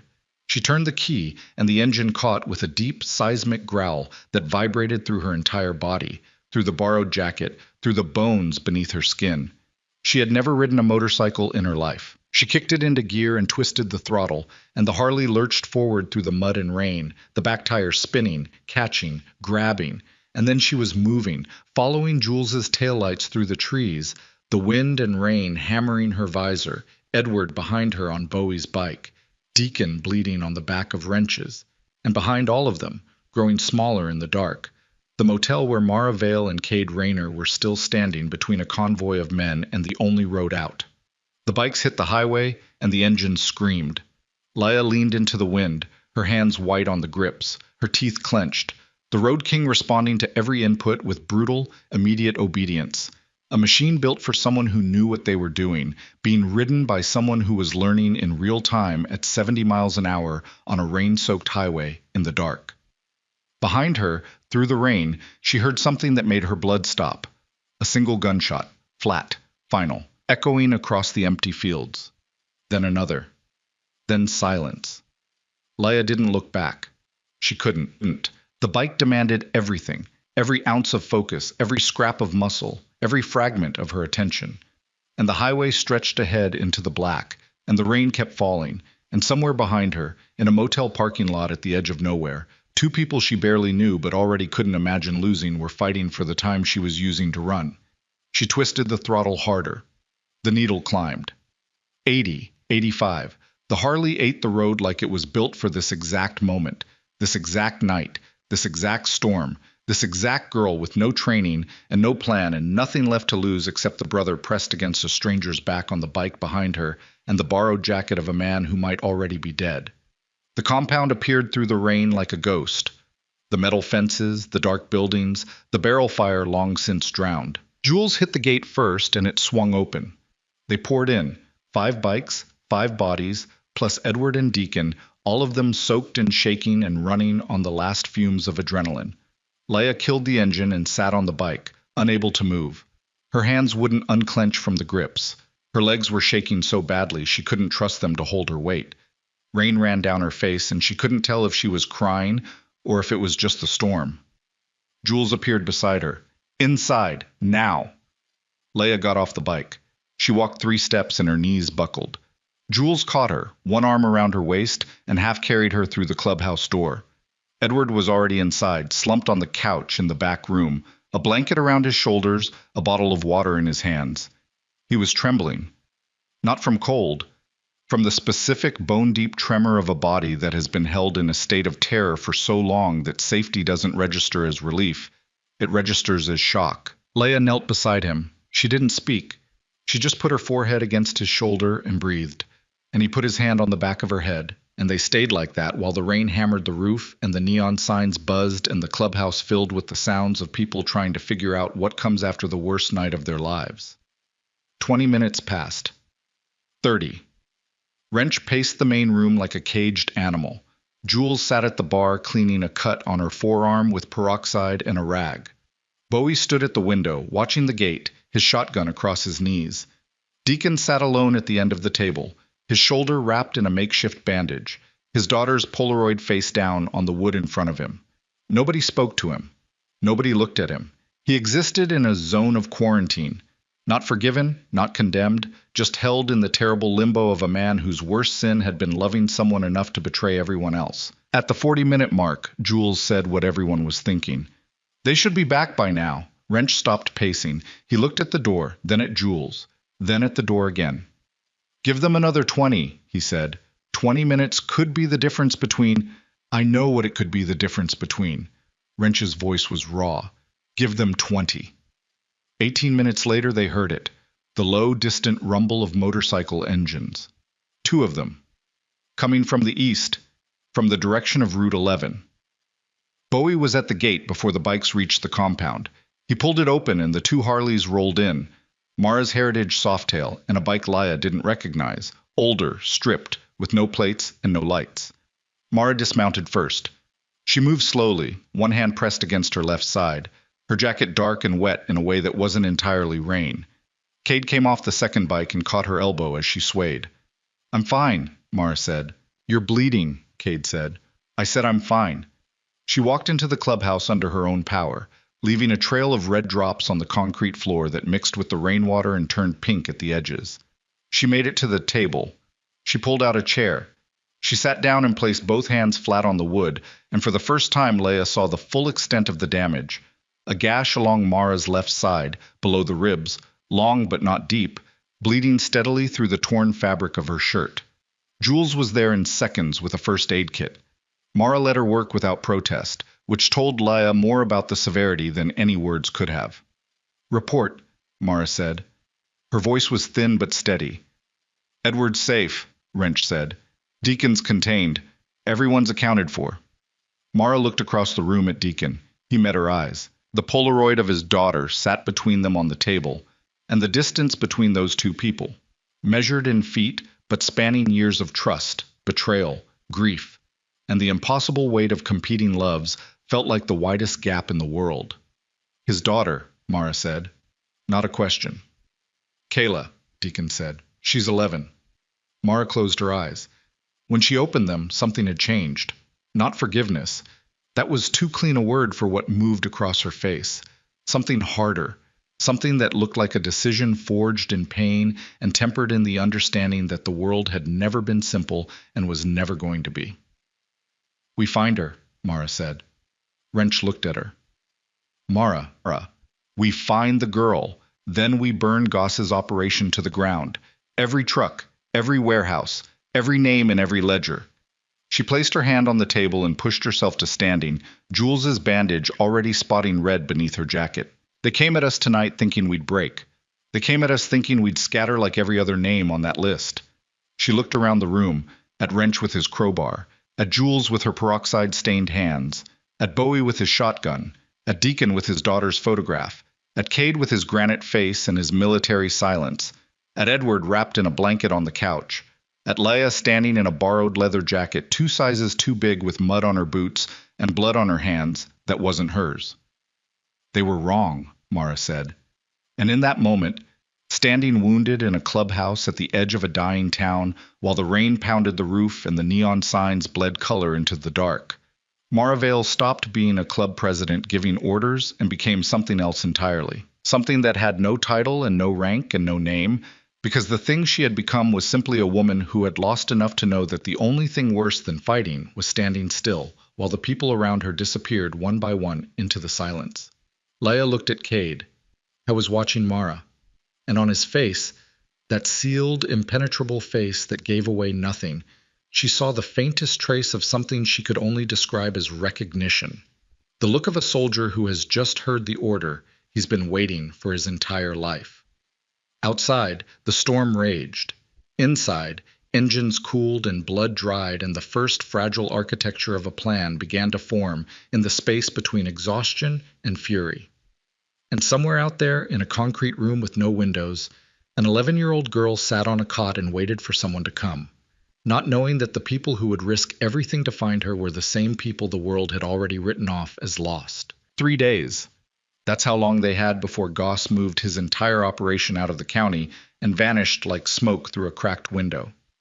3 days to find an 11-year-old girl hidden somewhere in a network of abandoned properties, safe houses, and corrupted officials stretching across 4 counties. 3 days to dismantle something that had been growing in the dark for over a decade. Mara didn't sleep. She sat at the long table in the clubhouse with Gerald's shoebox of photographs spread in front of her, cross-referencing names from the list with addresses Deacon had written from memory, connecting dots on the county road map with red pen until the paper looked like a web drawn by something sick and patient. The bandage on her side seeped through twice. Jules changed it twice. Mara didn't stop working either time. Cade sat across from her, cleaning the shotgun with methodical focus, the metal parts laid out on a cloth like surgical instruments. He didn't contribute to the planning. He didn't need to. His role was simpler and older than strategy. When the time came, he would stand between the people he cared about and whatever was trying to destroy them, and the planning was just the distance between now and then. Edward slept on the backroom couch for 14 hours straight. When he finally emerged, blinking against the harsh overhead lights, he looked less like a ghost and more like a man slowly remembering what it felt like to have a body that belonged to him. Leia brought him coffee and toast from the small kitchen behind the bar. He ate without tasting it, his eyes moving constantly around the room, cataloging exits and faces with the reflexive paranoia of someone who had spent 3 weeks in a basement expecting every footstep to be his last. "I need to tell you something," Edward said to Leia on the second morning, sitting on the back steps of the compound while freezing rain misted the air around them. His voice was steadier now, but still thin, like wires stretched too tight. "Tell me." "The warehouse. The night I saw them unloading trucks." He stared at his hands. "I wasn't there by accident. I went back after my shift because I'd left my jacket inside. But when I got there, the loading bay was open, and the lights were on, and there were men I'd never seen before moving crates from a truck with no plates into the back storage area."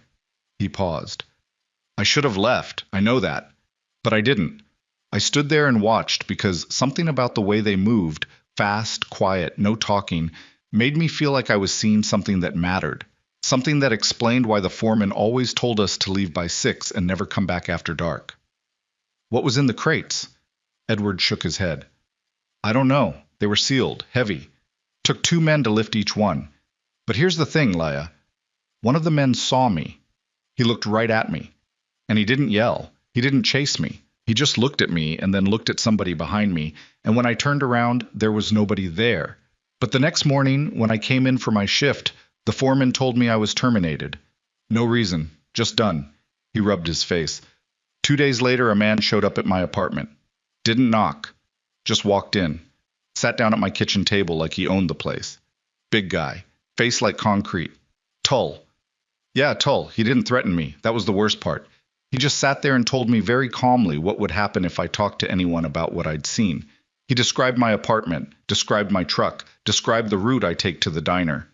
Edward's voice cracked.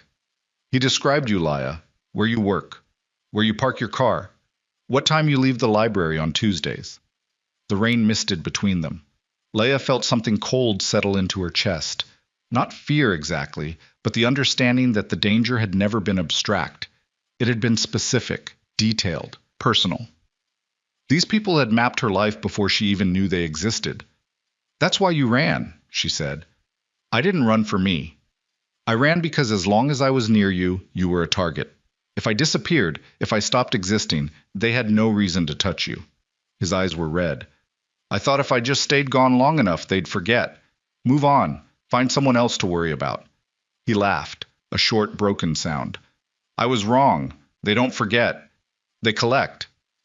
Inside the clubhouse, the plan was taking shape.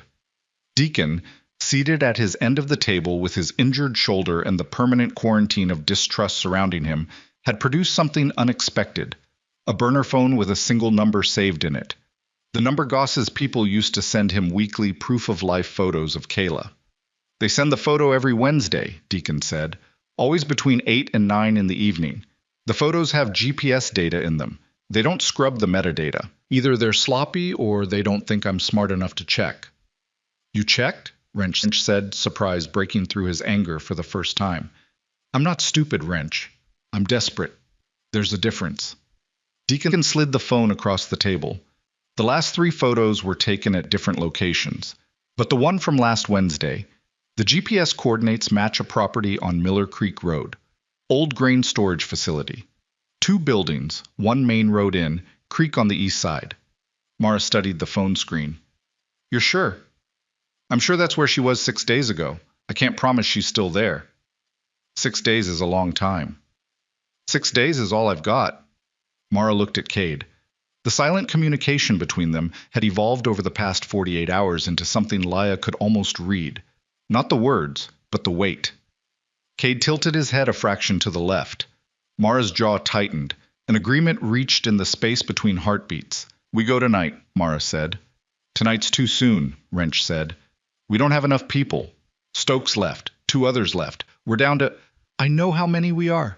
Mara's voice cut clean. "We go tonight because tomorrow Goss starts moving and the day after that Kayla becomes a ghost.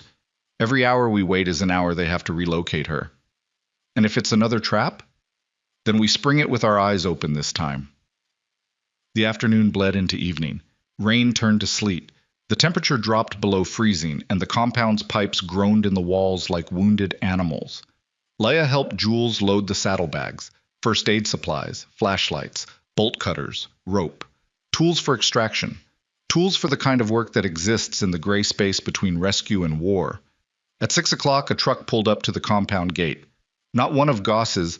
This was a battered Ford pickup with a cracked tailgate and a support your local mechanic bumper sticker. The driver killed the engine and stepped out into the sleet. Gerald Briggs, 70 years old, white-haired, wearing his flannel shirt buttoned to the neck and carrying a 12-gauge shotgun that looked older than he was. "Don't," Mara said from the doorway. "I heard what happened at the motel," Gerald said. "Everyone's heard. You think news doesn't travel in a town this small?" He walked through the gate without waiting for an invitation. "I've been sitting on evidence for 8 months because I was scared. I'm still scared. But I watched Danny Reeves get run out of his home. I watched Connie Faust turn into a prisoner in her own house. I watched your girl," he nodded toward Leia, "walk into a biker clubhouse alone because nobody else in this entire county had the guts to help her. And I decided that being scared and being useless are two different things, and I'm done being both." Behind him, another vehicle pulled up, then another, then a motorcycle. Not a Harley, a smaller bike, ridden by a woman Leia recognized from the diner on Route 29. Then a minivan driven by a man she didn't recognize, who stepped out carrying a folder thick with papers. Within an hour, 11 people stood in the compound who had never been inside the Black Veil Riders' gates before. Ordinary people. A waitress. A retired postal worker. A woman who ran the laundromat on 5th Street. A man who used to be a county building inspector before he was fired for asking questions about the Colton Road warehouse permits. Each of them carrying something: photographs, receipts, handwritten accounts, tax records, inspection reports stamped with dates and signatures that didn't match. They stood in the clubhouse under the neon signs, surrounded by leather jackets and motorcycle parts and the permanent smell of engine oil, and they looked terrified, every single one of them. But they were there. Mara stood at the head of the table and looked at them, and Leia saw something shift in the older woman's face. Not surprise, not gratitude, but recognition. The understanding that the isolation she'd been fighting against, the silence that had protected Goss's operation for years, was finally breaking apart. Not because of force, because of exhaustion, because the fear of staying silent had finally outweighed the fear of speaking. "Everything you brought," Mara said. "Put it on the table." They did. The evidence piled up. A mountain of paper and photographs and handwritten notes. Years of quiet observation compiled by people who had been watching and waiting and collecting because they knew, even when they couldn't prove it, that something was wrong. The retired postal worker, a quiet man named Vernon, had the most damning piece, a logbook he'd kept for 3 years, documenting irregular shipments to the Colton Road warehouse. Dates, times, truck descriptions, license plates he'd copied down during his mail route. "I reported it twice," Vernon said. "By both times the report disappeared. Third time, my supervisor told me to stop asking about things that weren't my business." He set the logbook on the table. "So I kept my own records, just in case someone ever came asking." Mara picked up the logbook and paged through it. Her expression didn't change, but her hand tightened on the spine. "This is enough," she said quietly. "This is more than enough." But evidence alone wouldn't get Kayla back. And evidence alone wouldn't stop a man who had spent a decade building an operation protected by people whose badges and titles made them untouchable. For that, they needed something else. At 8 o'clock, Mara made a phone call. She stepped outside into the sleet, away from the others, and stood beside the barrel fire with the phone pressed to her ear. Leia watched from the window. Mara talked for less than 2 minutes. She hung up. She stood in the sleet for another minute, not moving, her breath rising in white clouds, and then she came back inside. "Vivian Cross," Mara said, investigative reporter. Regional paper, but she's got contacts at 3 state outlets and a cable news desk. I've known her for 5 years. She's been trying to break a story on county-level corruption in this area, but could never get enough sources to go on record. Mara looked at the room. "She's driving here tonight. She'll be here by midnight, and she's bringing a camera crew." The room stirred. Gerald shifted on his feet. Vernon clutched his logbook. The laundromat woman wrapped her arms around herself. "Anyone who talks to her is on the record," Mara said. "That means your name, your face, on camera, published, no going back." She paused. I'm not going to ask any of you to do that. This isn't my decision to make, but I need you to understand that without faces and names, this is just paper, and paper burns. The silence lasted 10 seconds, 20, long enough for the fear to circulate through the room like a current, touching every person, testing every resolve. Gerald spoke first. I'm in. Vernon second. So am I. One by one, they committed. Not with speeches, not with bravado, with nods and tight jaws and hands that shook when they reached for their coffee mugs. The waitress from the diner, the building inspector, the laundromat woman. Ordinary people making extraordinary decisions in a clubhouse that smelled like motor oil and burnt coffee, surrounded by bikers they'd been afraid of 2 days ago. The plan crystallized into two parallel operations.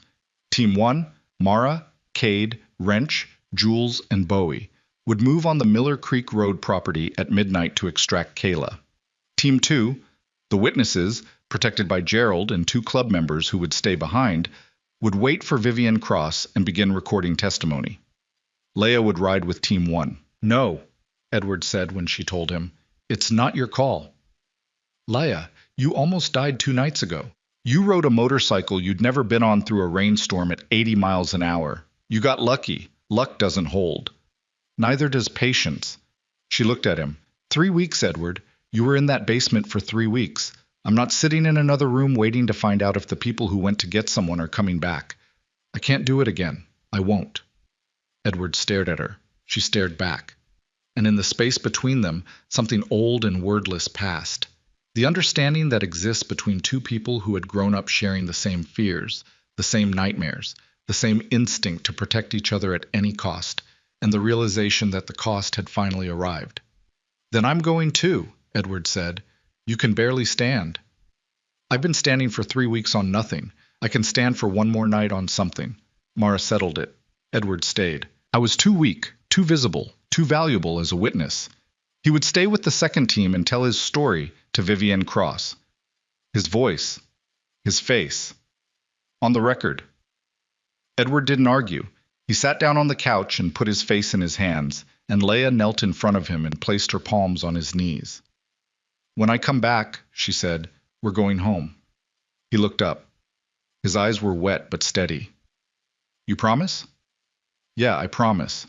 It was this kind of promise that has no business being made in a situation where nothing is guaranteed. But they made it anyway, because some promises exist not to predict the future, but to give the present enough weight to survive. At 11:30, Team 1 mounted up. 5 bikes. 5 riders. Leia on the back of Cade's Road King, her arms locked around his midsection, the borrowed leather jacket zipped to her chin. The sleet had turned to freezing rain again, and the compound glowed under the security lights like a stage set for the last act of something terrible and necessary. Mara pulled up beside Cade. Her face was pale beneath the helmet. The wound at her side was freshly bandaged, but Leia could see the stiffness in the way she gripped the handlebars, the slight hitch in her breathing when the bike vibrated beneath her. You good? Cade said. Don't ask me that. Mara kicked her bike into gear. Let's go. They rode east through the freezing dark. Miller Creek Road was 45 minutes out, past the county line, into territory that didn't belong to anyone Mara knew or trusted. The highway was empty, the kind of empty that only exists in rural America after midnight. No headlights, no taillights, nothing but the yellow center line disappearing into the dark and the low roar of 5 Harley engines echoing off the tree line. Leia pressed her face into Cade's back and counted her own heartbeats. 100, 200. She lost count somewhere around 300 and started over. The rhythm kept her anchored, kept her mind from spiraling into the 1,000 ways this could go wrong, kept the image of the Polaroid girl, Kayla, 11, dark hair, empty eyes, from becoming a face she failed instead of a face she saved. They killed their headlights half a mile from the property. The last stretch was gravel and mud, navigated by the faint ambient glow of a sky that couldn't decide between clouds and snow. The grain storage facility appeared as a dark mass against a darker horizon. 2 buildings, one large, one small, connected by a covered walkway. A single light burned in the smaller building's window. One vehicle parked outside, a black SUV, engine off, windows dark.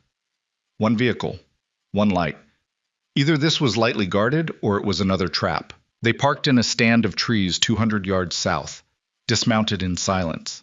Cade distributed gear, flashlights, bolt cutters, the first aid kit, zip ties. Wrench carried the crowbar.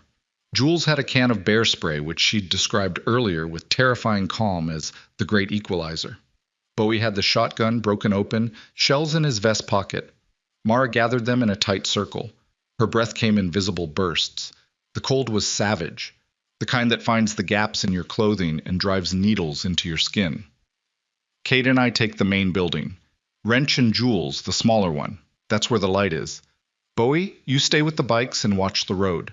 If anyone comes in that isn't us, I need to know before they reach the property. She looked at Leia. You're with Wrench and Jules. If Kayla's here, she might respond better to a face that isn't covered in scars and tattoos. Nobody laughed. It wasn't a joke. 5 minutes, Mara said. In and out. If it goes sideways, we regroup at the bikes and we leave. Nobody plays hero tonight. We get the girl and we go. They moved across the field in 2 groups, bent low, the frozen grass crunching under their boots. The cold bit through Leia's jacket and into her bones, and she clenched her jaw to keep her teeth from chattering. Her eyes were locked on the smaller building, the single-lit window, yellow and warm against the black. Wrench reached the door first. He pressed his ear against it, listened, nodded at Jules. Jules tried the handle. It turned. The door opened into a narrow hallway that smelled like kerosene and mildew.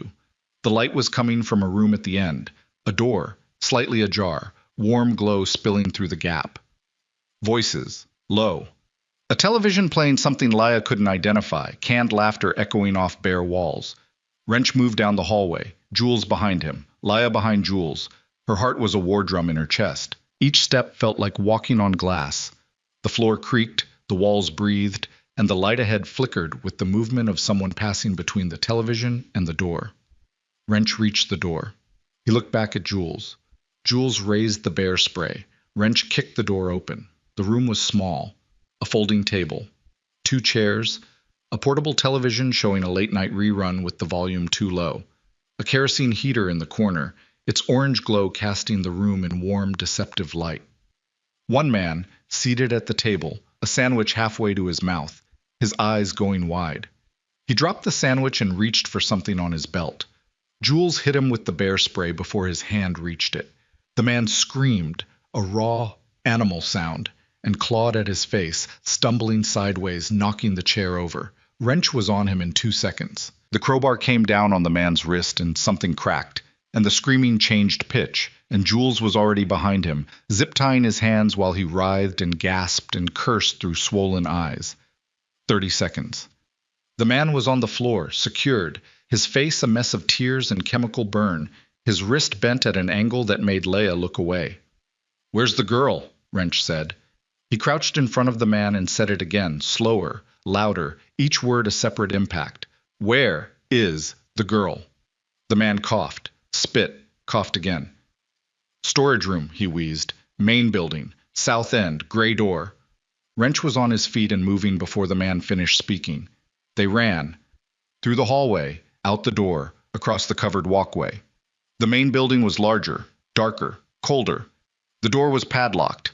Wrench hit the lock with the crowbar 3 times and it shattered. Inside, the grain storage facility was a cavernous space. Concrete floor, metal walls, the ceiling lost in darkness above. It smelled like rust and grain dust and something chemical. Their flashlights cut through the dark, and the beams found rows of old storage bins, rusted equipment, a forklift with flat tires, and at the far south end of the building, a gray door with a new deadbolt that gleamed against the corroded metal around it. Mara and Cade emerged from the shadows on the east side. Mara was breathing hard, one hand pressed to her injured side. Cade was beside her, the shotgun at his shoulder, scanning the dark. "Clear on our end," Cade said. "1 man, restroom, handled." Wrench reached the gray door and cut the deadbolt with the bolt cutters. The metal snapped with a sound that echoed through the building like a gunshot. He pulled the door open. A small room, maybe 10 by 10. Concrete walls. A cot. A bucket. A single battery-powered lantern sitting on the floor, casting a weak circle of light that barely reached the corners. And on the cot, curled into a ball with a thin blanket pulled over her head, was a small shape that went rigid the moment the door opened. Leia pushed past Wrench. She moved into the room slowly, hands visible, voice low. "Kayla?" The shape didn't move. "Kayla, my name is Leia. Your dad sent me. Marcus. He sent me to bring you home." A long, terrible silence. Then the blanket moved. A face emerged, small, thin, dark hair matted and unwashed. Eyes that were too old for the face they belonged to, ringed with exhaustion, wide with the animal wariness of a child who had been lied to before and learned that kindness could be a weapon. "My dad?" The voice was tiny, ragged. "Yeah." Leia knelt beside the cot. "He's been looking for you. He's been—" Her voice broke. She swallowed it down. "He's waiting for you. Right now. He's waiting." Kayla stared at her. The lantern light flickered across her face, and Leia could see everything. The hollowed cheeks, the chapped lips, the way her small fingers gripped the blanket like a lifeline. 6 months. This child had been in rooms like this for 6 months, moved from place to place like cargo, fed enough to survive, kept in the dark. "Is it real?" Kayla whispered. Leia reached out her hand. "It's real." Kayla took it. Her fingers were ice cold and impossibly small, and the moment their hands touched, the girl's composure shattered. She lunged forward and wrapped her arms around Leia's neck and buried her face in the borrowed leather jacket and made sounds that weren't words, that didn't need to be words, that were the pure, unfiltered language of a child who had been carrying a terror too large for her body and had finally found permission to let it go. Leia held her. She held her tight, and she didn't let go, and she didn't cry because crying was a luxury she couldn't afford yet. Not here. Not in this room. Not with the clock still running and the night still dark. "We need to move," Cade said from the doorway. His voice was steady but urgent. The window was closing. Leia lifted Kayla. The girl weighed almost nothing, a fact that landed in Leia's chest like a physical blow. She carried her out of the room, through the building, past the rusted bins and the dead forklift, toward the exit. They were 20 feet from the door when Bowie's voice crackled through the darkness outside, sharp and flat. "Truck! Coming fast! 90 seconds!" Everything accelerated. Mara grabbed Leia's arm and pushed her toward the back exit. "Go! The trees! Now!" "What about— Go!" Leia ran.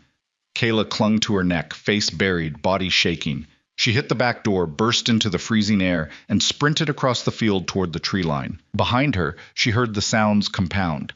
An engine roaring up the gravel road, headlights sweeping the property, doors slamming, a voice she didn't recognize shouting orders. Then Mara's voice, carrying through the dark. "Get those bikes started!" And Cade's voice, lower, closer to the building. "Behind you, 2 more." Leia reached the tree line. The bikes were there. Bowie was already on his, engine running. She looked back and saw flashlight beams cutting across the field, from the facility, from the road, converging. 2, 3, 4 beams. Men spreading out in a pattern that looked practiced, professional, the kind of search pattern used by people who had done this before. Wrench and Jules broke from the building's east side, running hard. Wrench was limping. Something had happened in the last 90 seconds that Leia hadn't seen. Jules had his arm over her shoulder, half dragging him. They reached the bikes, and Wrench mounted up with a hiss of pain, his left leg not bending right. Mara came next, emerging from the shadows at a dead run, her hand pressed to her side, the bandage soaked through. She threw herself onto her bike, and the Heritage Softail roared to life. Cade was last. He walked, not ran, walked, out of the darkness behind the building with the shotgun across his shoulders and a look on his face that Leia would never forget. Not anger, not fear, certainty. The absolute bone-deep certainty of a man who had found his purpose and was standing inside it. "Cade, now!" Mara shouted. He swung onto the Road King. Leia was already on the back. Kayla pressed between them. The girl's arms locked around Leia's waist. It was dangerous. 3 people on a bike built for 2, in freezing rain, on a gravel road. Everything about it was wrong, but wrong was the only direction left. The bikes tore out of the tree line and hit the road. Behind them, the facility erupted, headlights, shouting, the roar of truck engines. Someone was following. Leia could hear it, the heavy growl of a V8 gaining on them, tires throwing gravel, the distance between predator and prey shrinking with every second. Mara led the formation. She pushed her bike harder than the road allowed, leaning into turns that were barely visible, threading between potholes that could send a Harley into a ditch, the Heritage Softail responding to her commands with the loyalty of a machine that had been ridden through 1,000 storms by a woman who refused to die in any of them. The truck was closer now. Leia could see its headlights in her peripheral vision, two white eyes cutting through the dark, growing brighter, growing closer. Cade did something Leia didn't expect. He slowed.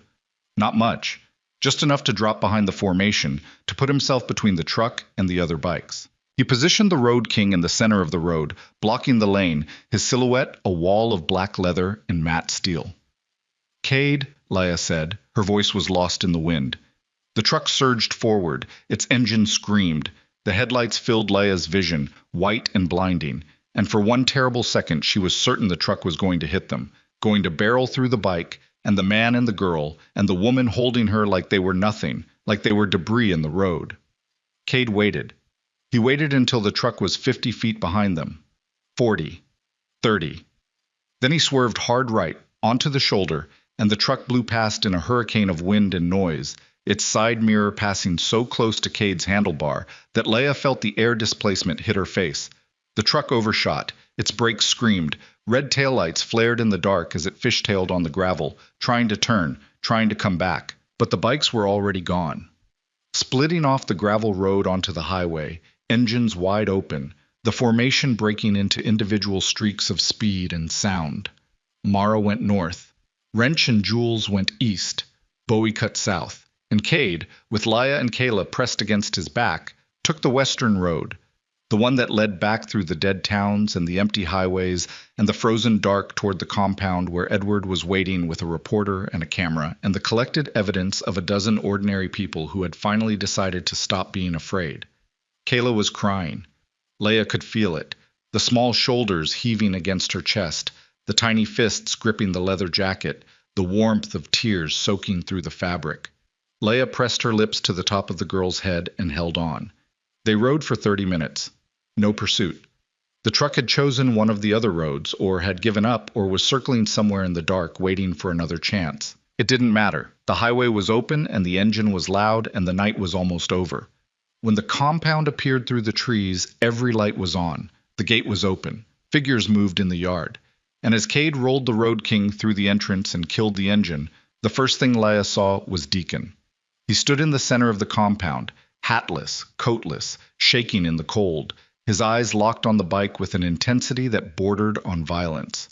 He took one step forward, then another, then he was running, a broken, lurching run, his injured shoulder forgotten, his face crumbling. Leia lifted Kayla off the bike. She set the girl on her feet. Kayla turned.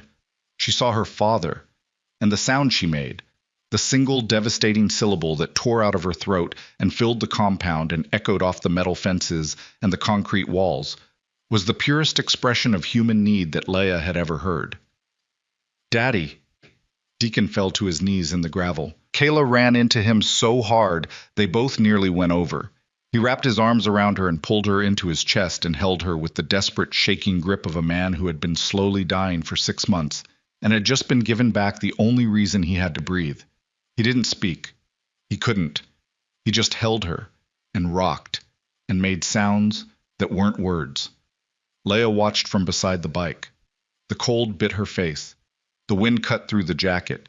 Cade stood beside her, silent, his hands at his sides, and she could hear him breathing, slow, controlled, the breathing of a man forcing himself to hold together because holding together was the only thing he knew how to do. Then Mara pulled into the compound. Then Wrench and Jules, then Bowie. One by one, the bikes rolled in, and the engines died, and the riders dismounted into the light, bruised and bleeding and frozen and alive. Mara walked straight to the clubhouse door. Inside, visible through the window, the long table was covered in evidence.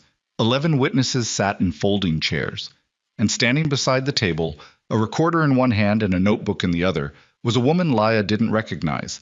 Sharp-featured, early 40s, wearing a press badge and an expression that said she'd been waiting a very long time for this exact night. Vivian Cross. Mara opened the door. The warm air hit her face. The room turned to look at her. The witnesses, the reporter, Edward on the couch, with a microphone clipped to his shirt. "We got her," Mara said. "She's safe." The room exhaled. Someone clapped. Someone else started crying. Gerald Briggs took off his glasses and wiped them on his flannel shirt with hands that trembled. Vivienne Cross clicked her recorder on. "Start from the beginning," she said. And they did. One by one, they told their stories. The waitress who had seen trucks behind the diner, the postal worker with his logbook, the building inspector who had been fired, Gerald with his shoebox, Edward with his warehouse, Deacon with his daughter and his guilt, and the impossible choice that had turned him into something he never wanted to be. The recorder captured every word. The camera crew filmed every face. And in the harsh light of the clubhouse, under the neon signs and the bare bulbs, the silence that had protected Harlan Goss for a decade was systematically, irreversibly destroyed. Leah sat in the back of the room and watched it happen. Kayla had fallen asleep in Deacon's arms, her face pressed against his chest, her small hand gripping his shirt. Edward was speaking into the microphone, his voice steady now, his words precise, his eyes fixed on Vivienne Cross with the focused intensity of a man who had survived the basement and the fear and the silence, and was finally being heard. Cade stood by the door, arms crossed, face unreadable, watching the room with the same vigilance he'd carried since the first night Leah walked in, not because the danger was over, but because he knew better than anyone that danger doesn't end. It shifts, it adapts, it waits. Outside, the first gray light of dawn crept across the compound, and somewhere in the distance a siren began to wail. The sirens multiplied. What started as a single wail became a chorus, distant at first, then closer, then close enough to rattle the windows of the clubhouse and send a ripple of tension through every person in the room. Vivienne Cross paused her recorder. Gerald Briggs reached for his shotgun. Edward stood up from the couch, his face draining of color. Mara didn't move. She stood at the head of the table, one hand pressed to her bandaged side, and listened. Her eyes were closed. She was reading the sirens the way Cade read terrain, parsing direction, distance, number, intent. "Those aren't coming for us," she said. She was right. The sirens veered east, then south, following Route 11 toward the Colton Road warehouse. Then more sirens from the north, cutting toward the county line. And a third set, fainter, farther, heading in the direction of Miller Creek Road. Vivienne Cross pulled out her phone. She made a call, listened for 30 seconds, and hung up. Her face had changed, the composed reporter's mask replaced by something almost electric. "State Police," she said. 6 units. They've been mobilizing since 4 this morning based on a tip from an anonymous source." She looked at Mara. "You wouldn't happen to know anything about that?" Mara opened her eyes. "I know a lot of things." The tip included GPS coordinates for 3 properties, a list of names, and a detailed account of criminal activity spanning 12 years. Vivienne glanced at her phone again. "The state's attorney general authorized emergency warrants an hour ago. They're hitting every location simultaneously." The room shifted. Not with relief. Relief was too clean, too simple for what these people were feeling. It was something more like vertigo. The sudden disorientation of people who had been bracing for impact and discovered that the ground beneath them was, against all odds, still holding. Leah looked at Mara. "You sent them the evidence before we left for Miller Creek." Mara met her eyes. "I sent copies. Everything Gerald had. Everything Vernon had. Everything Deacon told us about the operation." She paused. "The witnesses in this room, their testimony is for the press, for the public record. But the state needed something to move on tonight. Not tomorrow, not next week, tonight. While Goss was still scrambling to figure out how a group of bikers and a 20-year-old girl dismantled his entire network in 72 hours. You planned both," Leah said, "the rescue and the raids, at the same time. I planned for the only outcome that mattered. Every name on that list gets justice. Every witness gets heard, and Goss loses everything before he has a chance to run." Mara sat down slowly, carefully, the pain in her side visible in the way her jaw locked. "The press makes it public. The state makes it legal. We made it possible." Outside, the compound was bathed in the gray-blue light of early dawn. The sirens had faded into the distance, swallowed by the winter air. Snow was beginning to fall again, light this time, almost gentle, the kind that floats more than it falls. The barrel fire had burned to embers. The bikes sat in their row, chrome and leather dusted with white, engines still ticking as they cooled. Cade stepped outside. He stood in the falling snow with his head tilted back and his eyes closed, and he breathed. Just breathed. Deep, slow, the kind of breathing that soldiers learn in the spaces between engagements. Not meditation, not relaxation, but the conscious act of telling your nervous system that the immediate danger has passed, and it's permitted to stop flooding your blood with the chemicals that keep you alive but slowly destroy you from the inside. Leia watched him through the window. She was sitting on the floor beside the couch where Kayla slept, the girl's small body curled under a blanket with her head in Deacon's lap. Deacon hadn't moved in over an hour. He sat perfectly still, one hand on his daughter's hair, his eyes open but focused on nothing, or on everything, every moment of the last 6 months compressed into a single point of light, that he was staring into the way people stare into fires, searching for something they can't name. Edward sat beside Leia, their shoulders touched. Neither of them spoke. They didn't need to. 22 days of separation and fear and silence had stripped their relationship down to its most essential architecture. The physical fact of being next to each other, breathing the same air, occupying the same space. Everything else could wait. The next 12 hours were chaos. Controlled, necessary chaos, but chaos nonetheless. Vivienne Cross published her first piece at 7 in the morning. An online article with a headline that hit like a freight train. By 9, it had been picked up by 3 state news outlets. By noon, it was national. The names in the article were specific. The photographs were damning. The testimonies were detailed, on record, and corroborated by multiple sources. Vernon's logbook alone contained enough data to trace the operation's supply chain across 4 counties and into 3 neighboring states. The state police raids produced results that exceeded even Mara's expectations. The Colton Road warehouse yielded crates of stolen industrial equipment, falsified shipping manifests, and a financial ledger that connected the operation to 14 local businesses used as fronts for laundering money. The Miller Creek Road facility produced evidence of unlawful detention. 2 other properties, one a farmhouse north of Dalton, the other a storage unit complex near the county line, yielded additional contraband and records. Arrests began before noon. Municipal inspectors, 2 sheriff's deputies, a county clerk, a zoning board member, people whose titles had been shields, whose authority had been weaponry, whose silence had been purchased with money that came from the same trucks Edward had watched being unloaded in the dark. Harlan Goss was arrested at a gas station 60 miles south of the county line at 2 in the afternoon. He was driving a rented sedan with a briefcase full of cash and a burner phone containing messages that, according to the state attorney general's office, constituted enough evidence to ensure he would spend the rest of his natural life explaining himself to people with badges and subpoenas. Tull was found at a motel outside Dalton. He did not go quietly. 3 officers were injured in the arrest. Tull ended up in a hospital bed with a shattered kneecap and a pair of handcuffs, which several people in the county privately agreed was less than he deserved and more than he'd expected. The news spread through the town, the way news spreads through small places. Not through screens and headlines, but through conversations at the diner, at the gas station, at the grocery store checkout line. People who hadn't spoken to each other in months stood in parking lots and talked about what they'd heard and what they'd seen and what they'd known all along but never said out loud. The silence that had covered the town like a second winter began to melt, slowly and unevenly, the way snow melts when the temperature rises 1 degree at a time. But there was no celebration, not at the compound, not among the people who had made it happen, because the cost of breaking that silence was written on their bodies and in their faces, and no headline could erase what it had taken to get here. Mara spent 2 days in the hospital. The wound in her side had become infected, not badly, but enough that Jules physically blocked the clubhouse door and told her she was going to a doctor, or Jules was going to carry her there, and Mara, who had faced down armed men and corrupt officials without flinching, looked at Jules's face and decided this was not a battle worth fighting.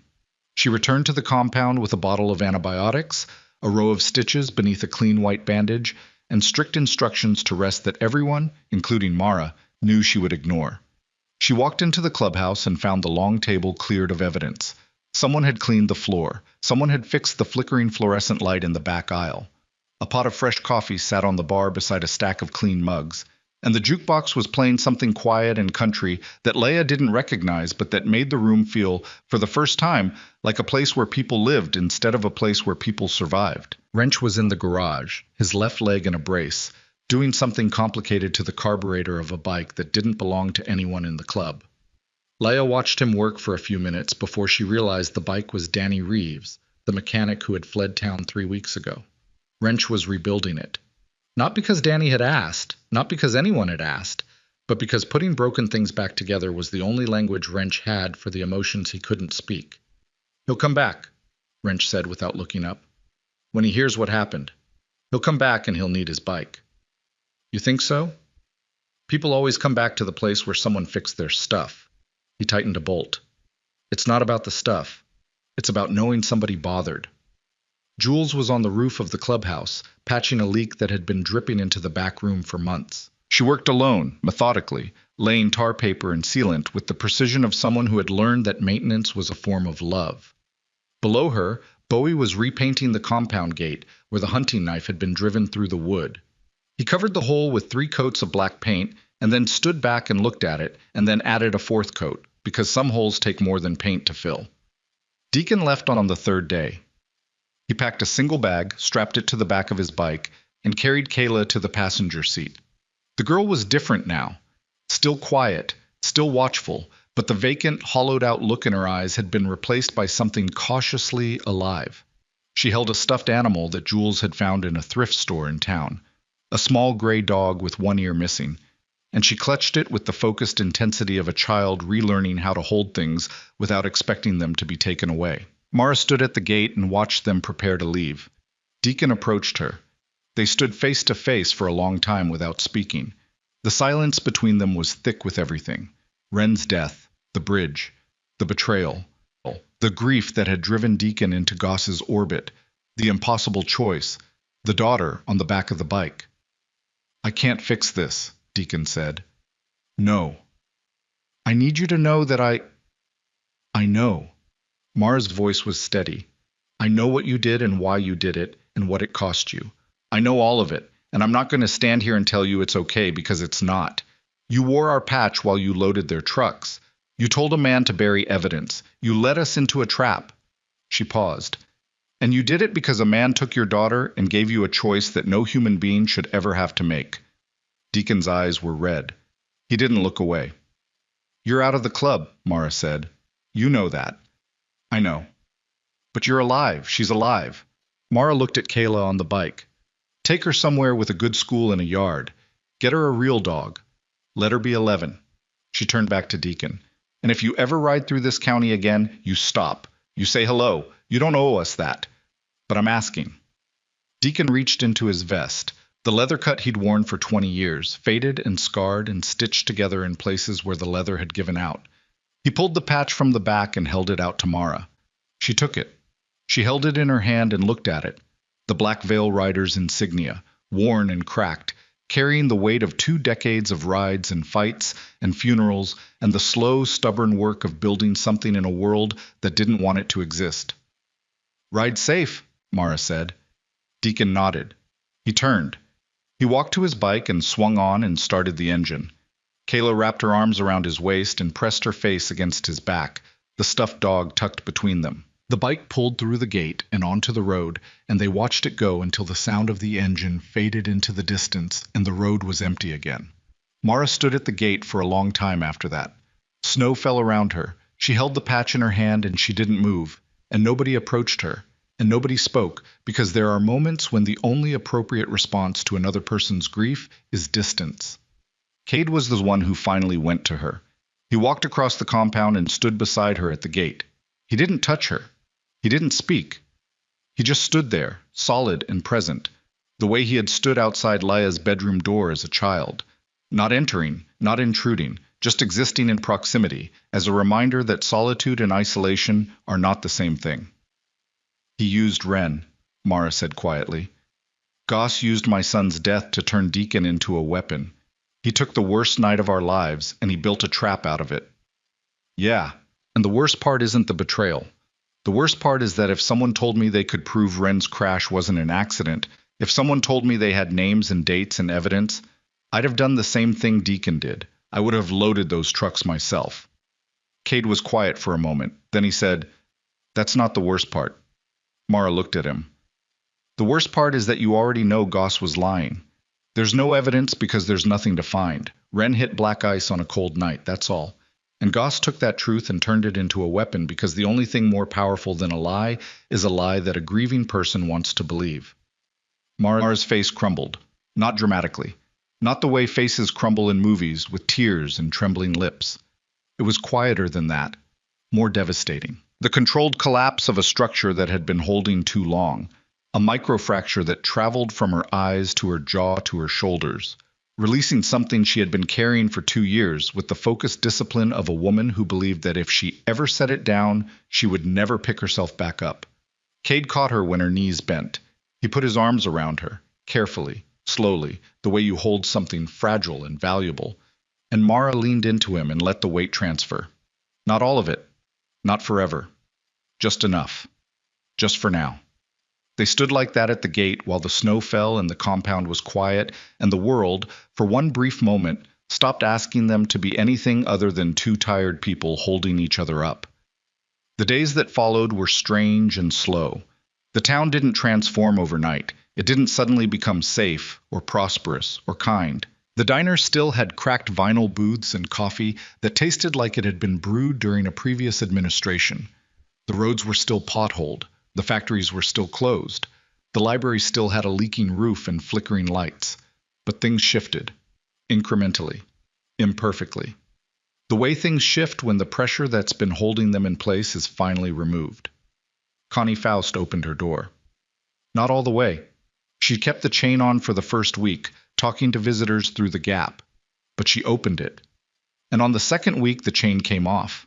And on the third week, she walked to the diner for breakfast and sat in a booth by the window and drank coffee while the morning light came through the glass, and she didn't look over her shoulder once. Danny Reeves came back. Wrench was right. He came back for his bike, and he came back because someone had scrubbed the word snitch off his shop door and repainted it clean. He never found out who did it. Bowie never told him. The county held emergency elections for the positions vacated by the arrests. The new sheriff was a woman named Torres, who had worked highway patrol for 15 years, and whose first official act was to drive to the Black Veil Riders' compound and knock on the gate. Mara met her in the yard. They talked for an hour. Nobody overheard the conversation, but when Torres left, she shook Mara's hand, and Mara watched her drive away with an expression that might, under the right light, have been mistaken for hope. Vernon's logbook became a key piece of evidence in the state's case. The retired postal worker was interviewed by 3 different news outlets and became, briefly and uncomfortably, a minor public figure. He handled it with the quiet dignity of a man who had never wanted attention, but understood that sometimes attention was the price of truth. Gerald Briggs' hardware store saw more business in the month following the arrests than it had in the previous 2 years combined. People came to buy things they didn't need, a box of nails, a roll of tape, a pair of work gloves, because buying something from Gerald's store had become an act of solidarity, a small way of saying, "I see what you did, and it mattered." Gerald never acknowledged it directly. He just rang up the purchases and nodded, and sometimes, when the customer wasn't looking, wiped his eyes with the back of his hand. Leia spent 2 weeks at the compound before she was ready to leave. Not because she was afraid to go, but because leaving meant returning to a world that had failed her, and she needed time to decide whether she could forgive it enough to live in it again. She spent her mornings in the garage with Cade, handing him tools while he worked on bikes, learning the names of engine parts and the logic of machines. Cade didn't teach her the way a teacher teaches, with explanations and patience and structured lessons. He taught her the way veterans teach, by doing, by demonstrating, by placing the right tool in her hand at the right moment, and trusting her to figure out the rest. On her last morning, she found him in the garage alone, sitting on the workbench with a mug of coffee, staring at the Road King. "You rode that at 80 miles an hour in the dark," he said, "first time on a motorcycle." "It wasn't my best decision." "It was exactly the right decision." He took a sip of coffee. "Wrong technique, terrible form. You nearly dropped it twice on the highway, and you took the compound turn too wide by about 4 feet." He paused. "But you stayed on. You kept the throttle open, and you got the girl home. Kayla got home because of everyone, not just me. Everyone includes you. Cade set down the mug.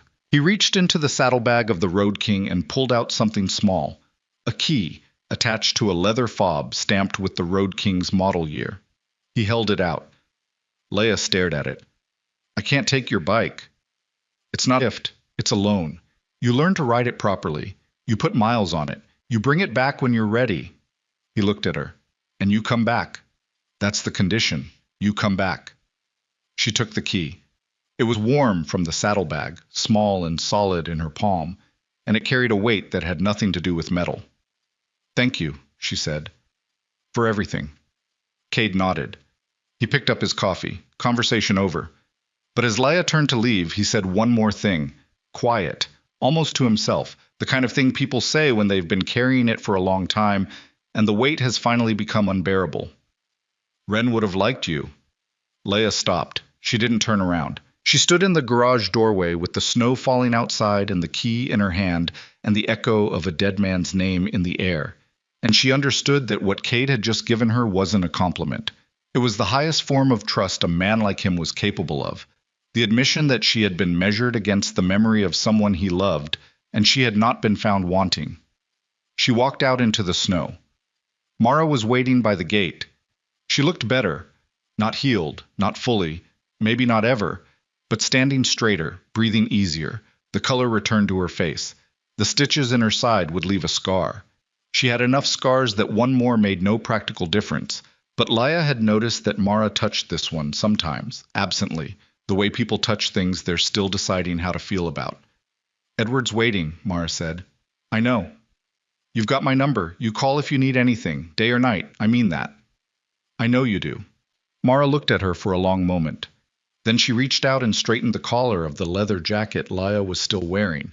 Cade's jacket, the one she'd put on 3 days ago in a garage before dawn, the one that still smelled like road dust and engine oil and the specific, indefinable scent of a life lived at high speed on the margins.